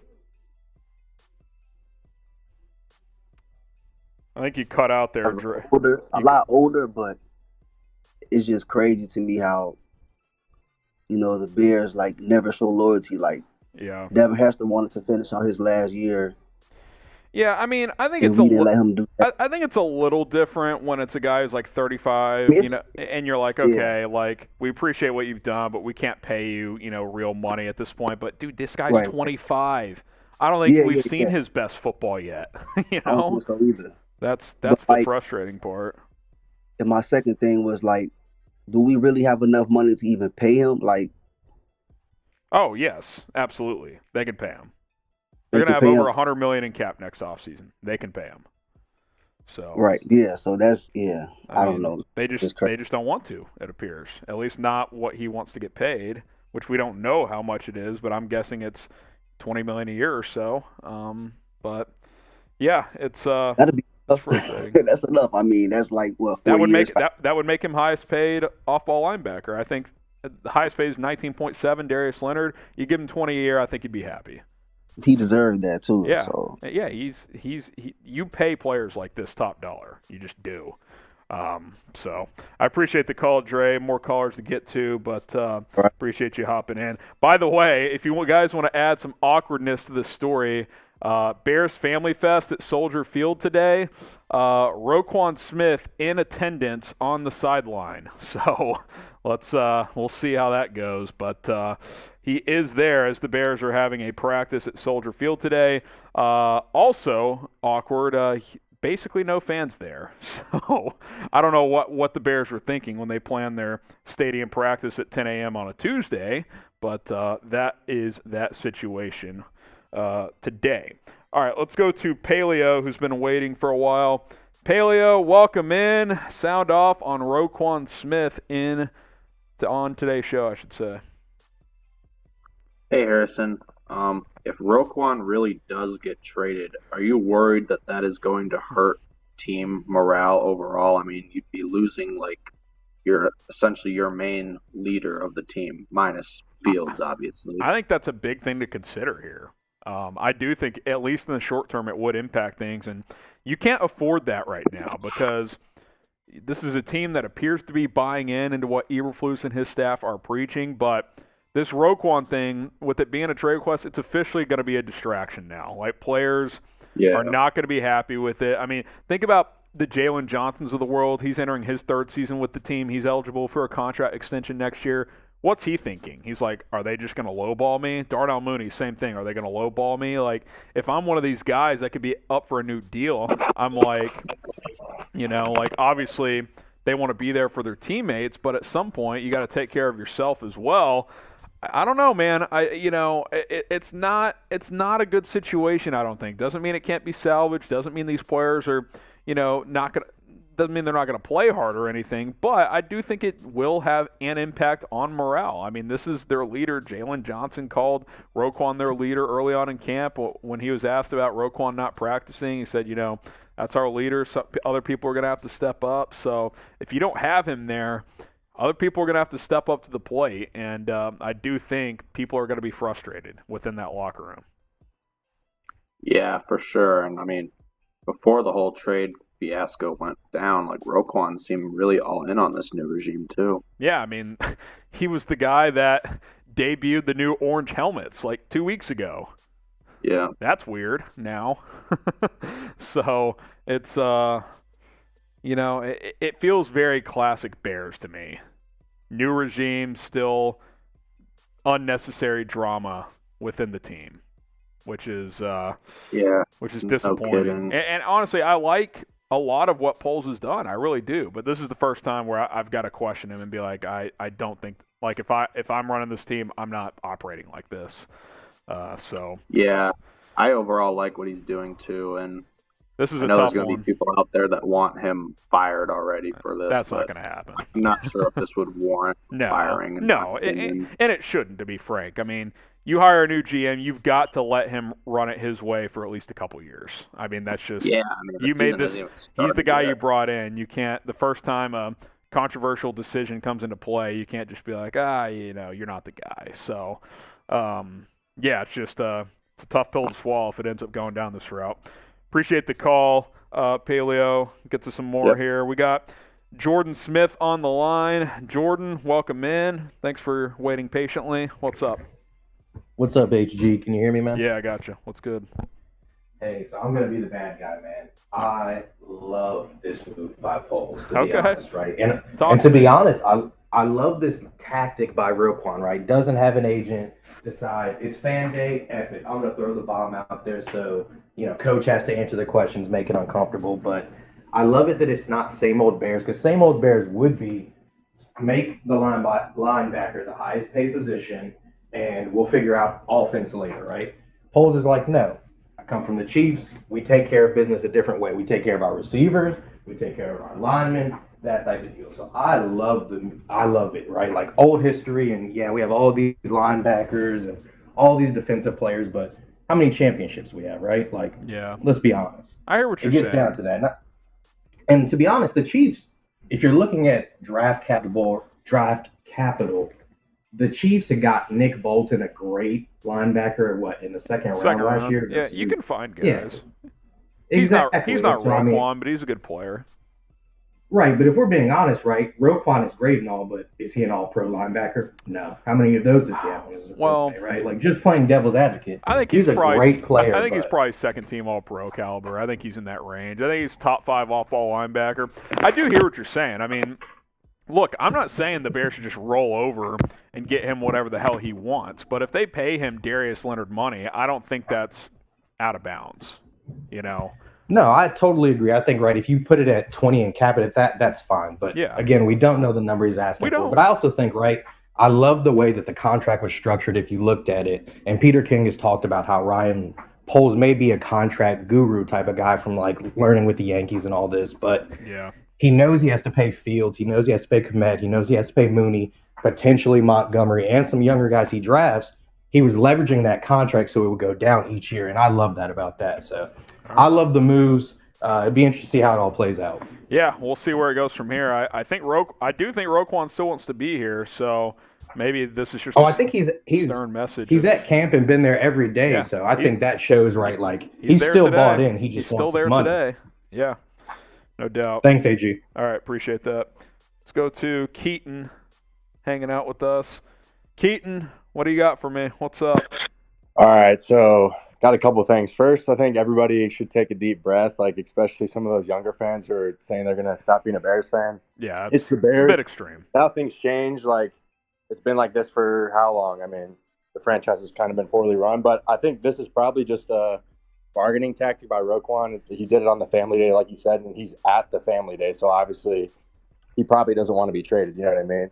Yeah, I mean, he said so in his statement. He said he wants to be here, but doesn't feel like the offers the Bears have currently made are respectful, basically, is what he said. So yeah, the only other thing I will say, though, is, I think the guy before me kind of brought it up, too, is, so Poles is coming from the Chiefs, and then Ian Cunningham, the assistant GM or whatever, he's coming from the Eagles, and both of those teams, if you look at their front offices and how they run things, they don't really value these positions. Linebacker is kind of like running back. You can find good linebackers later on. So I think maybe if they do trade him, they don't really value linebackers. We're gonna put more money. I mean, that could be a message they're sending us, that they don't value off-ball linebackers. I think that could be the case. I mean, my stance is if you have an elite one, you pay that player, but maybe the Bears don't view it that way, at least Ryan Poles. I think Matt Eberflus would like to have Roquan Smith, but I mean, it's very much a possibility. All right, appreciate that, Keaton. Got more callers to get to. Jack, we're still live on YouTube and Rumble. Let's rapid fire through some super chats on YouTube real quick, and then we'll get back to some calls here on the Callin app. So hang on with us on Callin. Key on YouTube says, first major deal that I've disagreed with Poles about. That's kind of where I'm at. I haven't had no issues with anything he's done to this point. And if he gets a haul for Roquan, I guess I won't have a major problem with it, but I would rather pay him. I think that's kind of my stance right now. Bear Forever 14 says this whole situation is depressing. Yeah, I mean, it's not fun, is it? It's not fun to wake up to your best player requesting a trade, but this is the reality. So that's where we're at right now. Cruzan 26, Giants first and fourth round pick for Roquan. Marshall, you in there? First and a fourth for Roquan? Our host of Giants Now is busy. I'll ask him about that later.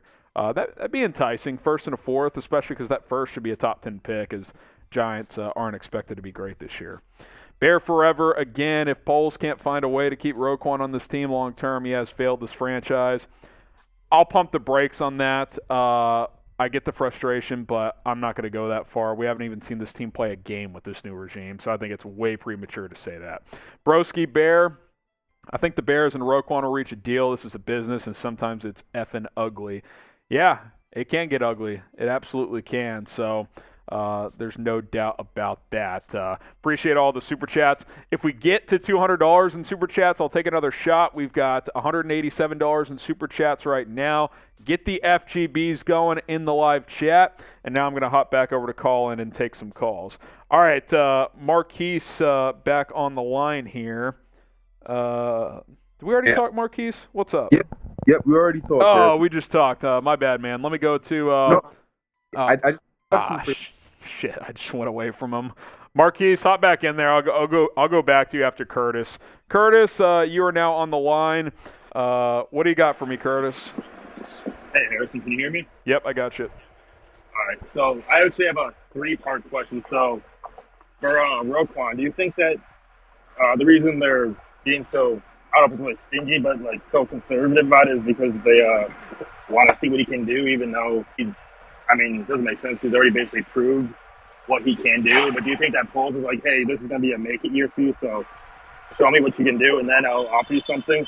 It's possible. I mean, going from a 3-4 to a 4-3, it's possible. He's saying, hey, I want to see what you do. Every player's got to prove it to this regime, and I respect that mindset because I do think every player should have to prove it to this new regime. But I also know that this is your most established and best player by a pretty decent margin, I would say. I mean, sure, like Robert Quinn, but he's 32. He's not a long-term piece here, I don't think. So, yeah, I mean, I do think there could be some of that, but at the same time, Roquan's on a contract year. He feels like he's got to get taken care of, so you've got to respect his approach on that as well. All right, thanks for that. The second part is, so would you ever consider maybe like a Roquan for a DK Metcalf trade or anything like that? Yeah, I would have been open to that. Now with him getting paid, DK, I don't think that's really on the table at this point. But, yeah, Roquan straight up for DK or Deebo Samuel, maybe even McLaurin would have been something I would have considered. Yeah. And the last part is that, so I know that, like you said, like Terry McLaurin and DK, they basically said, we demand a trade just as basically like a tactic to negotiate a contract. Do you think that's kind of similar situation with Roquan?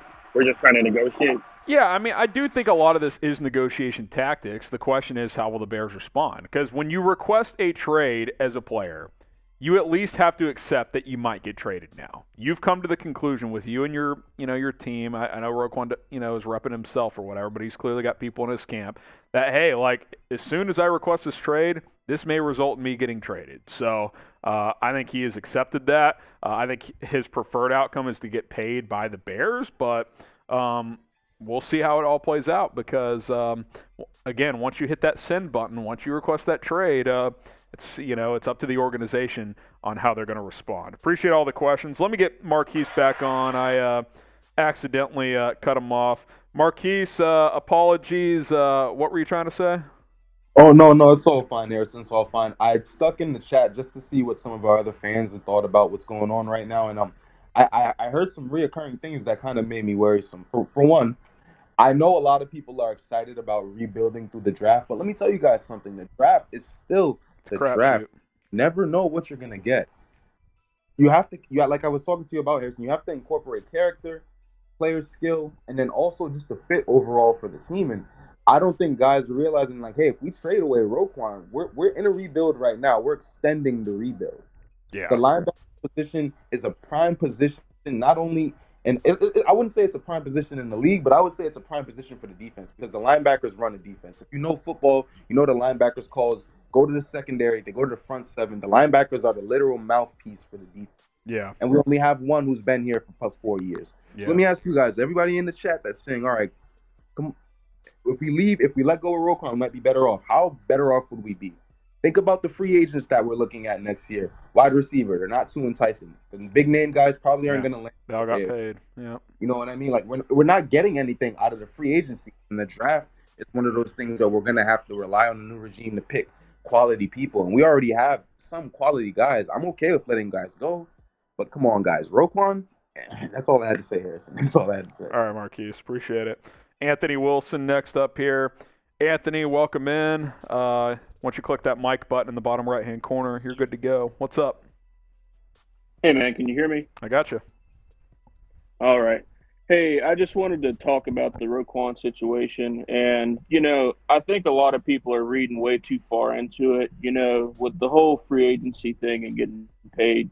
Holding out is not something that's popular anymore. You look at how that's backfired on, say, like Le'Veon Bell and guys like that in the past. So you're starting to see a lot of guys getting into the holding in and the requesting a trade, quote unquote, to, get their payday. And, I think that Poles he tried to do it right by the organization. He's trying to get an organization friendly deal. Roquan wants his money. So, that's two guys both playing chess. And, Roquan's made that play. And, I think Roquan will be a Bear. He'll get his payday, and everybody will forget about it, man. Bear down. I hope so. Get the Bear Downs going in the live chat. Let's go to Jay Sarge. Jay, welcome in. Appreciate you waiting patiently. What do you got? Oh, no problem, man. I just came in here to just speak on this bad news I woke up to. Just like the guy that just spoke before me and the dude Marquise, they hit some pretty important points. Like, this is we all speaking on a hypothetical. Like, he hasn't been traded yet. No, he hasn't. So like, I haven't had a problem with what Ryan Poles has done all the way up to this point. And like Roquan requesting a trade, that's him using it as leverage. He's his own agent. So, he makes all the moves for his contract. So he's doing what he thinks is best for him. And I have no issue with that. Yeah. Now, I do have an issue with this, but I'm understanding of it because like the guy before me just said, Ryan Poles and Roquan, they're basically playing chess. They're both trying to do what's best for both sides. And I respect that. But if Ryan Poles and his regime lets Roquan Smith walk, I will absolutely have a problem with that. You don't let top 5 players in any position leave your organization without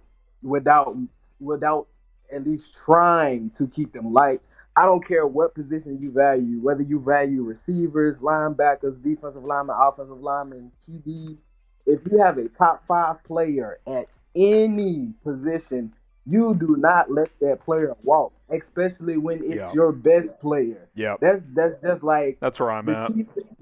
The Chiefs had Tyreek Hill and Pat Mahomes. I'm sure Andy Reid was like, I would rather have Pat Mahomes and figure it out with Pat Mahomes because I know what Pat Mahomes is capable of. Yeah, and just let Tyreek Hill walk. Yeah, they're in a different situation. Like, they've got numerous blue chip players. But yes, and that's what I'm saying. We don't have that. No. We have Roquan. Yep. There isn't anything, and I'm not saying we don't have up and coming young players because we do. But like nobody else on our team is a top 5 at their position right now. No one. Our most respectable player right now is Roquan Smith. Yep. And he is not only the anchor of the defense, but at the moment he is the anchor of the team. And if you allow him to leave, that will bring that whole team in an uproar because, like you said, there are other positions and other young players coming after him that are due for contract extensions after this. Yep. And if you don't, like Marquise said, sets a bad precedent. Right. And if you don't, and if you allow him to leave, you lose your anchor. And Justin Fields' anchor hasn't even made it to the bottom of the ocean yet to help Roquan's anchor. Yeah. So now Justin is going to be the only anchor at the bottom of the ocean, and we're still going to be seeking a second anchor. Yeah. Like, it's a tough one. You just prolonging the process. Yeah. But that's all I had to say. I'm not really I'm mad about it, but it's still fixable at the moment. If they don't fix it, it can be salvaged. Yeah, I think that's when we'll all have a problem if it doesn't get fixed. Yeah, I'm with you. Thank you for the call. Let's go to Trayvon Coleman. And by the way, on YouTube, we're $5 away from $200 in super chats. Once we get there, we'll catch up on those supers, and I'll take a shot. What's up, Trayvon? What do you got? What's up, AG? Can you hear me pretty good, man? Yeah, I got you. I mean, I don't know how to feel about it, but it's kind of crazy because everybody's saying rebuild. But like the guy said earlier, you need a vet in the building to give advice to the younger guys. So when it's his time to lead, they can step up, right? Yeah. Well, that's my thing. Yes, like, I get the whole idea of rebuilding, but, like, I don't think it's crazy to say that you rebuild. Part of your rebuild is a 25-year-old still improving elite linebacker. Like, I mean, honestly, Seattle's a good example. They are clearly rebuilding. They just paid DK Metcalf. Why? Because he's a young superstar wide receiver. I mean, he's not 30 years old. If he was 30, I don't think they would have paid him, but I think they're saying he can be part of the rebuild. Roquan can be part of the rebuild if that's the approach. He honestly can. And in my opinion, he's like the top 3 linebacker in the league. He's top 5 at worst. He don't get the recognition because, he played for the Bears. But yep. I'm with you. I mean, like, we all know if you're a true Bears fan, the defense is the backbone of the team. So if you get rid of that. Yeah, and look, like, I'm not gonna. If you're Ryan Poles, you can't operate your franchise on what the past has been. If anything, you shouldn't do that. But at the same time, like, take the history out of it. You're analyzing the roster. The best player on your roster is a 25-year-old linebacker. You keep that player. It's pretty simple. Like, there's no reason to move on from that player. So I appreciate the call, Trayvon. I'm going to go to the next one here. Let's go to Brett Parker. We got Brett. Welcome in. What do you got? Hey, for me, Harrison. Brett? Hey, what's up? So I have a thought that I haven't heard anyone talk about. Okay. He doesn't have an agent. He's supposedly taking advice from a family member. How often do family members sit there and give you bad advice because they don't understand things like value versus worth?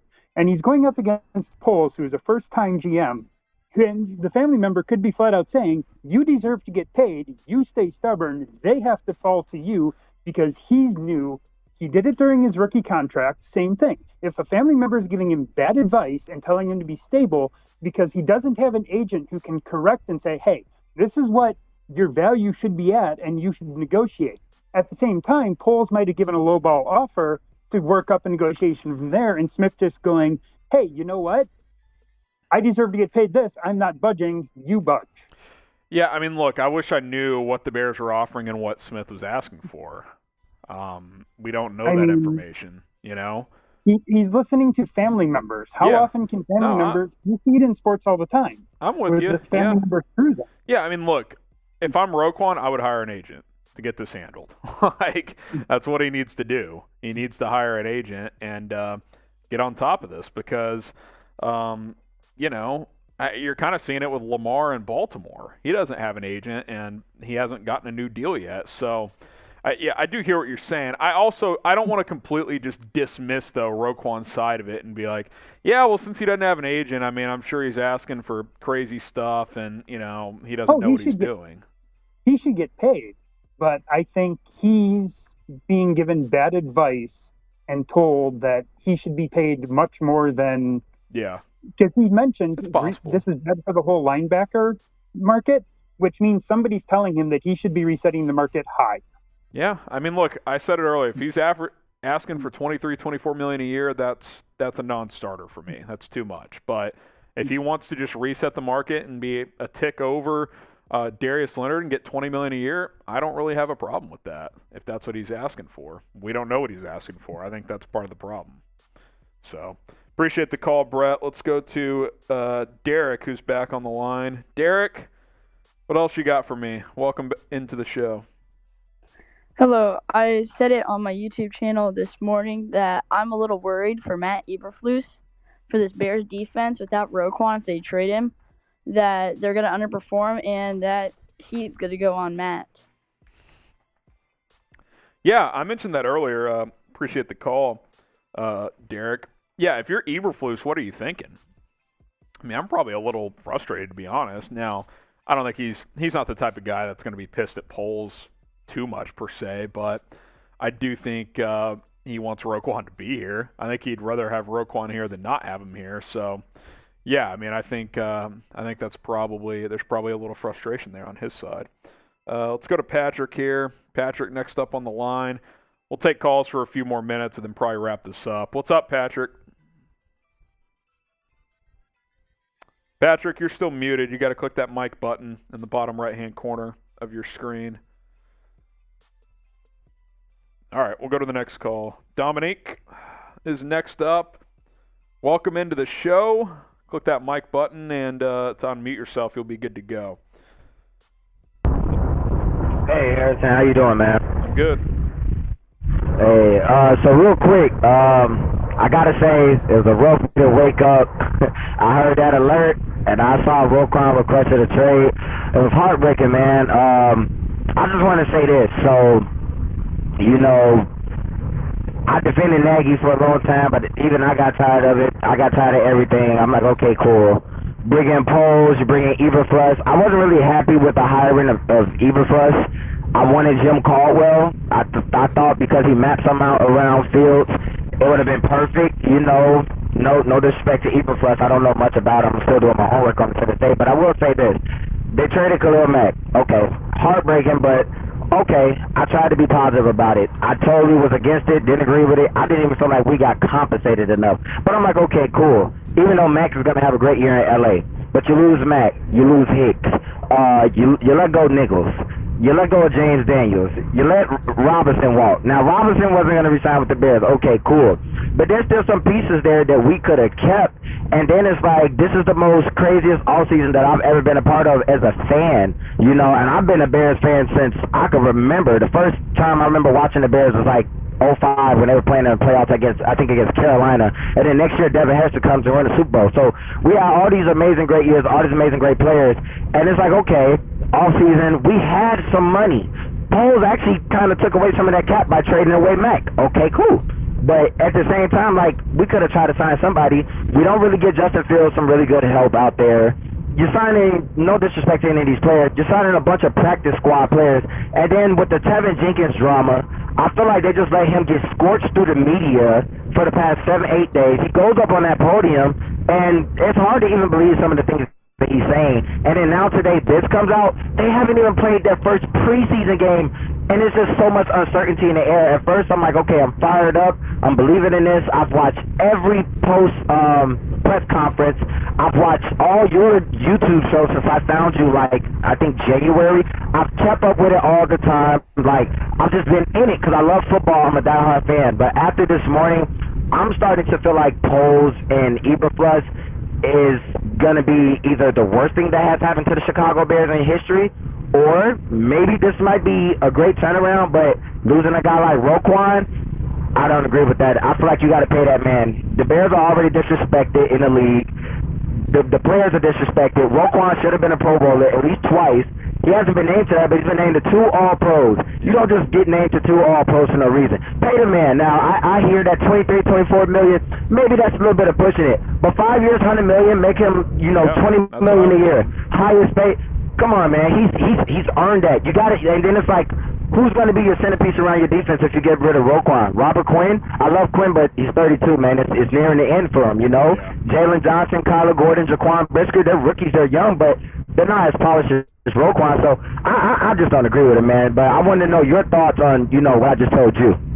Yeah, I mean, look, I agree with a lot of what you're saying. I'm not going to jump off the cliff on Poles at this point. I don't agree with that. But, yeah, I mean, I would give him, I think I said this a couple weeks ago, 5 years, $100 million with $60 million guaranteed. I think he's worth that. I think he's deserved that. He's 25 years old. At the end of that contract, he'll be 30.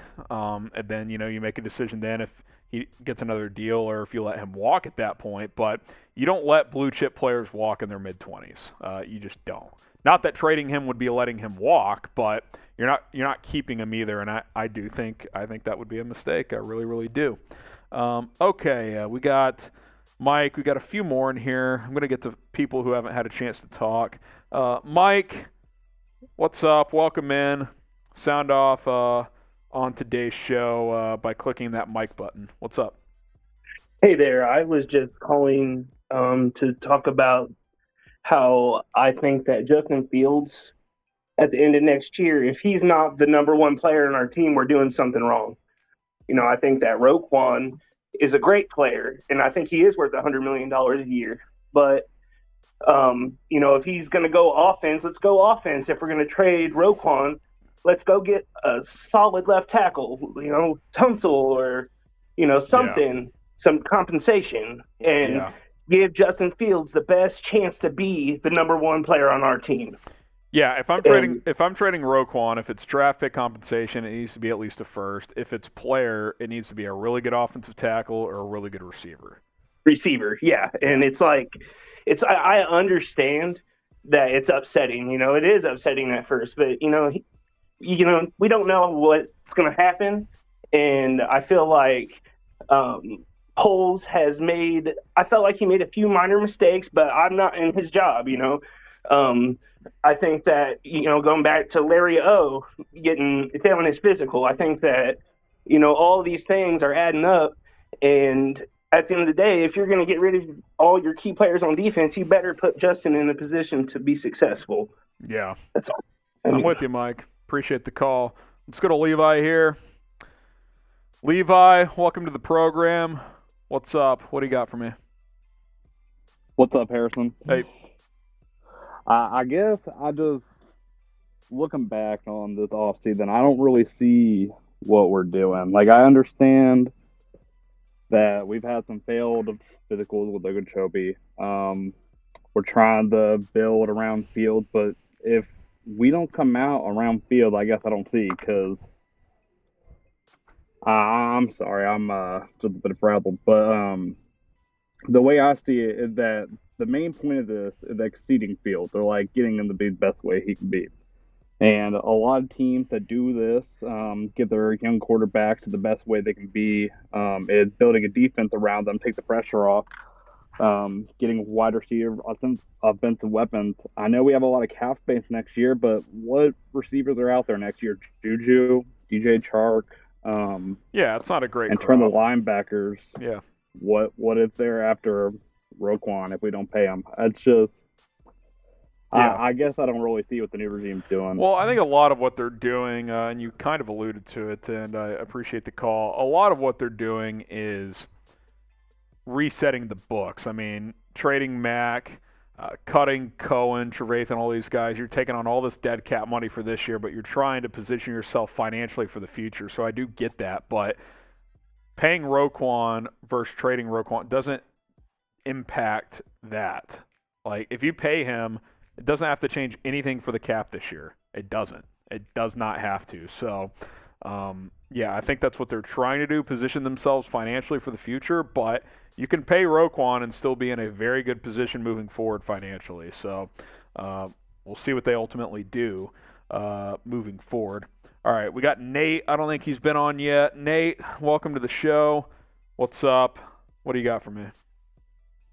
Got to unmute yourself, Nate. Bottom right-hand corner.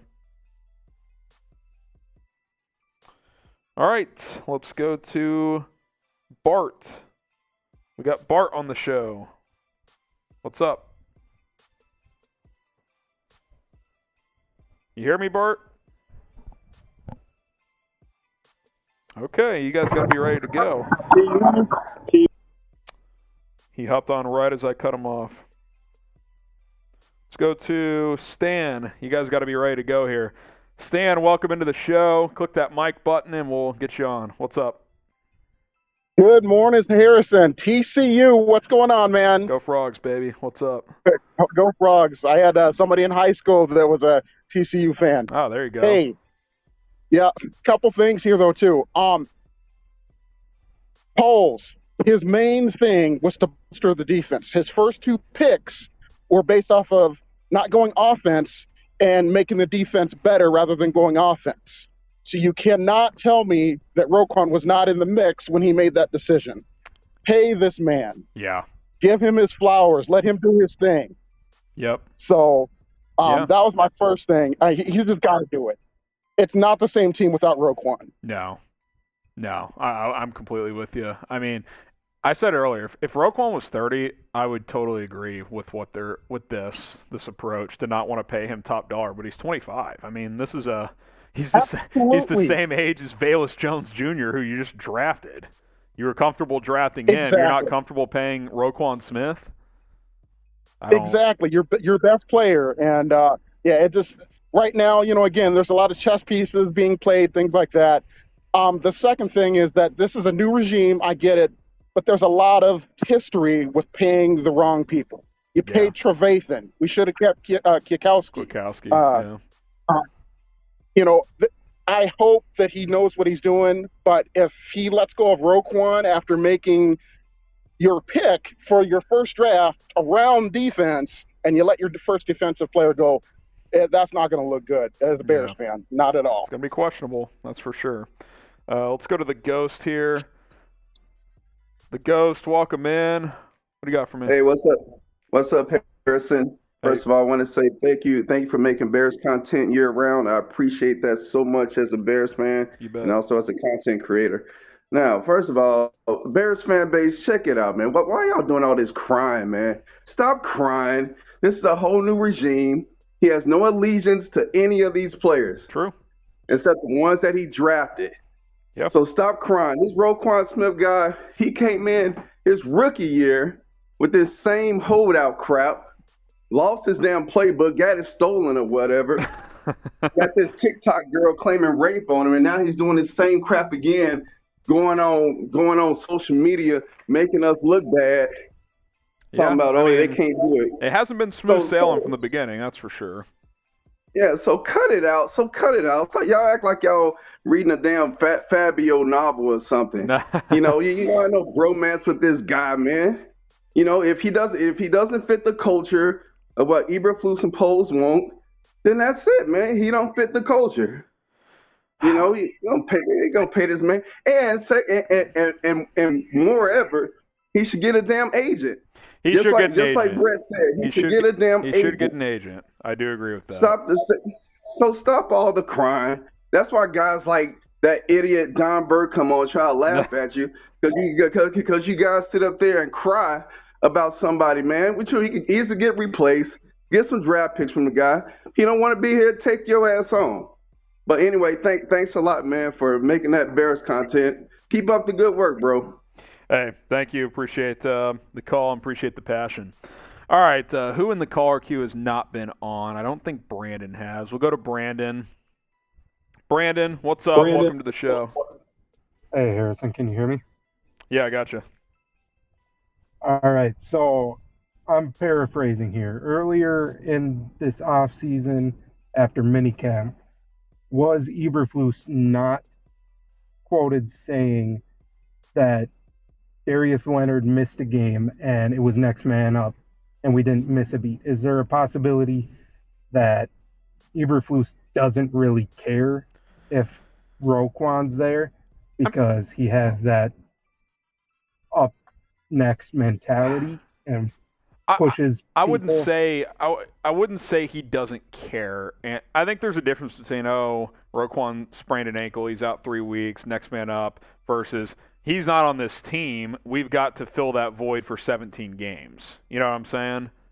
Like, sure, Eberflus has a next man up mentality, and he's just going to keep plugging away. But deep down, he knows if Roquan's not on the defense, next man up, step up, make plays. No one's replacing Roquan, though. Yeah. Does he believe, though, that the middle linebacker position, inside linebacker, is not as valuable as, say, outside, making containment on slot receivers and all that? Maybe. I mean, Roquan was going to play will for this team. It sounds Morrow playing middle, but I don't know. I mean, it's possible. It's definitely possible, but if I got to believe behind closed doors, if you ask Matt Eberflus, do you want Roquan here or not, he would say absolutely, he wants him. That's just what I would think. I mean, I don't know for sure, obviously, but I got to think he would want the best player on the defense currently here. Yeah, but I 100% agree. Pay the man, bear down, get this guy signed up for the next 5-6 years. Yep. All right, Brandon, appreciate that. Corey, Paleo, we've talked to you guys. We haven't talked to Andrew. Let's talk to Andrew. Andrew, welcome in. Last couple of callers here, then we're gonna call it a day. Andrew, click that mic button, bottom right-hand corner when you're ready. What's up? What's up? How's it going? Pretty good. How you doing? Good. So, Wildcat fan here. Okay. What do you think the Big 12 is going to be like? This is my first question. Okay. Gosh, you're really throwing me on the spot here. I think OU, Oklahoma State, and Baylor are the three favorites to start the year. Texas is a wild card, and then there's probably a drop-off for the rest of the conference. Probably how I would view it right now without any games having been played yet. All right, second question is, if you were to trade Roquan, how many picks and what value of picks are you trying to get for him? I at least want a first. I mean, a first, maybe 2 seconds, but I'd be pretty underwhelmed if a trade didn't include a first, unless you're getting a premier player. I'd want either a big-time offensive tackle or a big-time receiver if you're not going the draft pick compensation route. So something like that, either a first or a receiver and a pick or an offensive tackle and a pick. That's probably where I'd want to go. All right, well, thank you for answering my question. All right, appreciate you calling into the show. Looks like... All right, let's see a couple more we haven't had on. Danger, we'll get Danger on the show. Welcome in, Danger. What's up? What do you got? What's up, Harrison? Hey. I just wanted to ask, I wanted to say that I definitely want the Bears to pay Roquan his money. Okay. But at the same time, I understand, and I actually like the fact that this regime is not willing to pay players that they know are not, that they don't know for a fact are going to perform on the level that they're being paid. I guess my only problem with that is if you don't know that Roquan is going to perform, who do you know is going to perform? You know what I mean? You do know he's going to perform, but this does show that they're definitely not willing to pay people that. Yeah, I mean, look, they're gonna be very careful with who they pay and who they don't. But if you're not willing to pay Roquan Smith, I don't know who else on this roster, if they were set to be a free agent, who you'd be comfortable paying big money, because there isn't one. And I think the one guy you know for sure is Roquan, or you should know for sure, at least feel pretty good about. Nothing's guaranteed when you pay a player, but if you're not willing to pay him, I don't know who you are gonna pay. Some of these players have to be here moving forward. You can't literally reset the entire roster. It just doesn't work that way. You're going to have to keep some guys. Now, obviously you could, opt to pay, Darnell Mooney, Jalen Johnson, Montgomery, Kmet, these guys instead, but you could still pay those guys and pay Roquan. It's not like it's either or. So, yeah, I get what you're saying, but if you don't feel comfortable paying Roquan, I don't see how you could feel comfortable paying anybody, I guess is what I'm trying to say. Yeah, they definitely need to pay Roquan. It's just it's definitely... It's a tricky one. Frustrating. It's frustrating, but at the same time, it definitely shows that they're going to be careful, unlike the last Yeah, and I'm fine with that, but you got to be willing to pay some players and live with the results, and I think Roquan fits that bill. Appreciate the call, Danger. Okay, let's go to Trav. He hasn't been on yet. Trav, welcome in. Appreciate you waiting with us. What do you got for me? Oh, and by the way, for anyone listening right now, just got an update from Bears training camp practice. Another receiver has gone down. David Moore has gone down in one-on-ones, writhing in pain in the end zone, according to Courtney Cronin. He's being evaluated with a right leg injury. So you're already down several receivers right now. David Moore could be the next one. Doesn't look like Trav is ready to go, so we'll go to Diamond, who hasn't been on. Diamond, welcome in. What do you got for me? Oh, man. Can you hear me? I got you. What's going on, Harrison? Look, if Roquan's got to go and it works out better for him, it's got to work out for us as well. I mean, clearly he's had some maturity issues. Maybe Chicago isn't the best fit for him as far as his lifestyle. And so we should let him go as long as we get the right price. Yeah, I mean, look, if the Bears have determined that he's not a good fit, then yeah, sure. I guess I could accept it at that point if Poles came out and be like, hey, we evaluated the roster. We didn't think Roquan was a good fit here. I may not like it, but I could maybe accept that. But I've gotten no indication that that's the case, other than the Bears lowballing Roquan. You think it's more of like a monetary issue? Oh, absolutely. That's usually what these things are about, is the team wants to get the best deal possible, the player wants to get paid more, and usually there's some middle ground, but it appears, at least on Roquan's side of things, that the Bears aren't willing to budge. Like top 5. Oh, he wants to be top 3. I mean, the fifth highest paid off-ball linebacker right now is making $14.5 million. He wants more. I got to imagine he wants at least 18 or 19 million. Darius Leonard, Fred Warner over 19 million, then it drops to C.J. Mosley at 17 million. So he definitely wants to be paid higher than him, I would imagine. So yeah, I don't really see his value being up there. As far as his Leonard and Warner and his off field. Yeah, I mean, look, there's been some little things pop up. The allegation from earlier this year on TikTok, which that kind of evaporated. Not really sure what ended up happening there. Like, that's obviously something we shouldn't completely dismiss. But if they're comfortable with that not being a real situation, then I would make a strong argument that he is closer to Darius Leonard and Fred Warner than he is these other guys that are paid a little bit less. And I think that's how he's negotiating. The Colts and 49ers, they already have top 5 defenses, and the Bears have a lot of holes to fill. So if we can get some young pups that are fast, have good size, and they're going to fill those holes, I mean, Roquan can go shine somewhere else. I would love for us to make a deal with Arizona because their defense is special. All right. Appreciate the call, Diamond. Let's go to Grady. He hasn't been on yet. And then I think we have 1 or 2 more that haven't, and then we're going to call it here. Grady, welcome in to the show. You click that mic button in the bottom right-hand corner, and you'll be ready to go. What's up, Grady? What do you got for me? Looks like you're still muted, Grady. I'll give you a couple seconds here. Mic button in the bottom right-hand corner. There you go. What's up? You just muted yourself again. I think you double hit it. Oh, you're back. There we go. My bad. Thank you. What's up? All right, so this question, we have. You just muted yourself again. I don't know what you're doing. Looks like you're back. Now you're muted again. You there, Grady? Should be now. There you go. Talk to me. Dude, all right, here we go. It's my phone.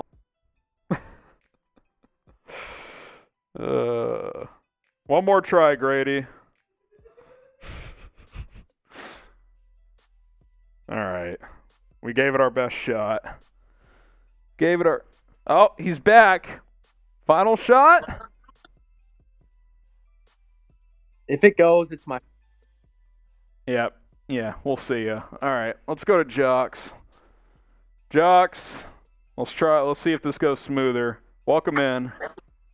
Hey, Harrison, can you hear me? I can. Hey, so real quick, I'm looking at the way everything is breaking down with the Roquan situation.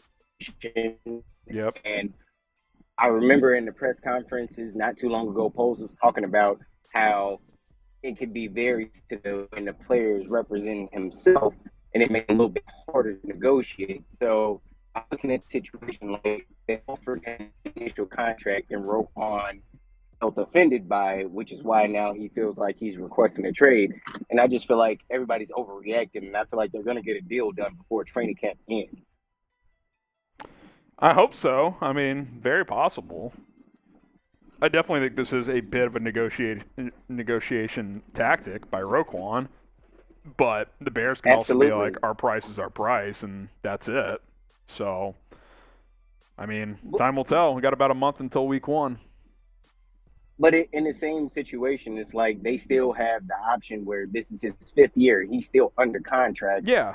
Until So, I mean, they could just do nothing and see what he does. I mean, see if he shows up or not to play. I mean, that's, you know, he may not, though. He may not show up to play.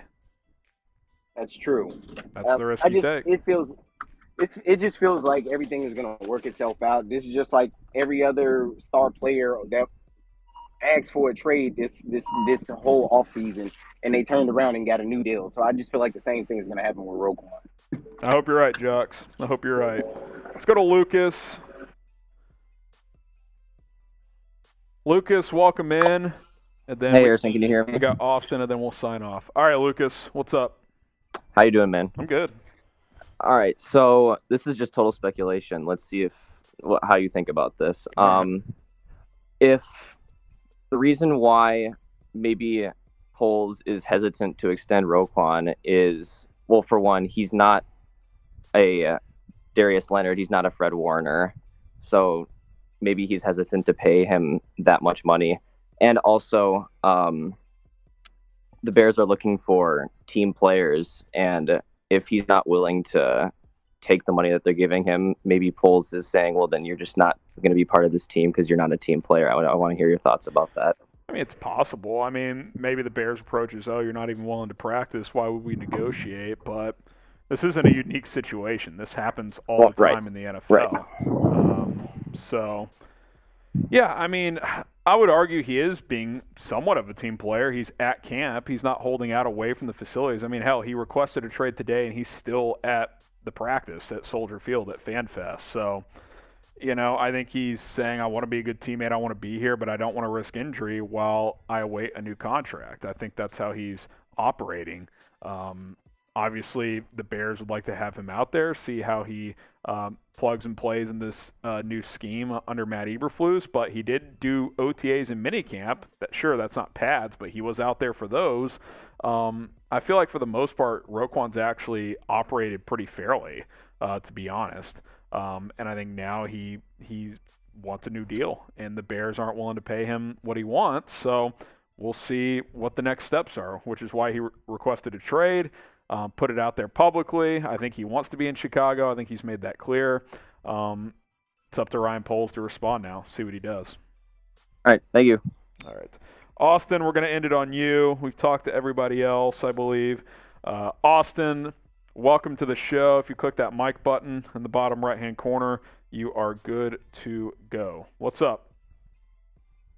Hey, what's up, Harrison? Hey, how's it going? So my biggest just peachy. Yeah, my biggest thing, seeing how he did this in his rookie year, he held out up until Pace could give him a contract and stuff. I kind of saw this coming, but seeing how we're rebuilding for the most part, we got $100 million or so and cap space next year.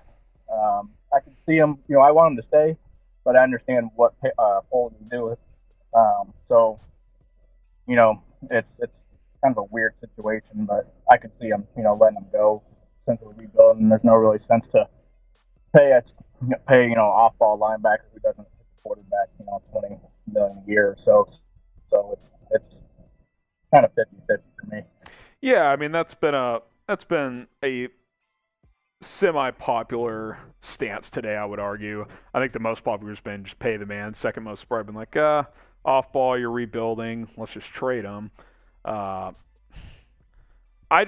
like paying known commodities, and I think Roquan is a known commodity, but maybe this new regime doesn't view him that way. Maybe they think he needs to prove it before they commit to paying him since he is under contract for this year. And Roquan is saying, I'm not going to play until I get a new deal. So we're stuck in this stalemate for now, and we'll see what the next steps are. All right, I'm going to sign off on Colin. Stick with us on YouTube and Rumble. I've got a couple more Super Chats to catch up on. If you're still on YouTube, we'll catch up on those, and then we will sign off over there. But for now, signing off on Colin. Hit that sub button. We'll be live Saturday after the Bears versus Chiefs preseason opener, post-game show, your chance to sound off here on the Colin app. So be sure to join us for that coming up this Saturday afternoon. All right, so done on Colin. We'll have a watch party on YouTube and Rumble for the preseason opener. So join us 11:45 Central Time, 12:45 Eastern. We'll go live 15 minutes before kickoff.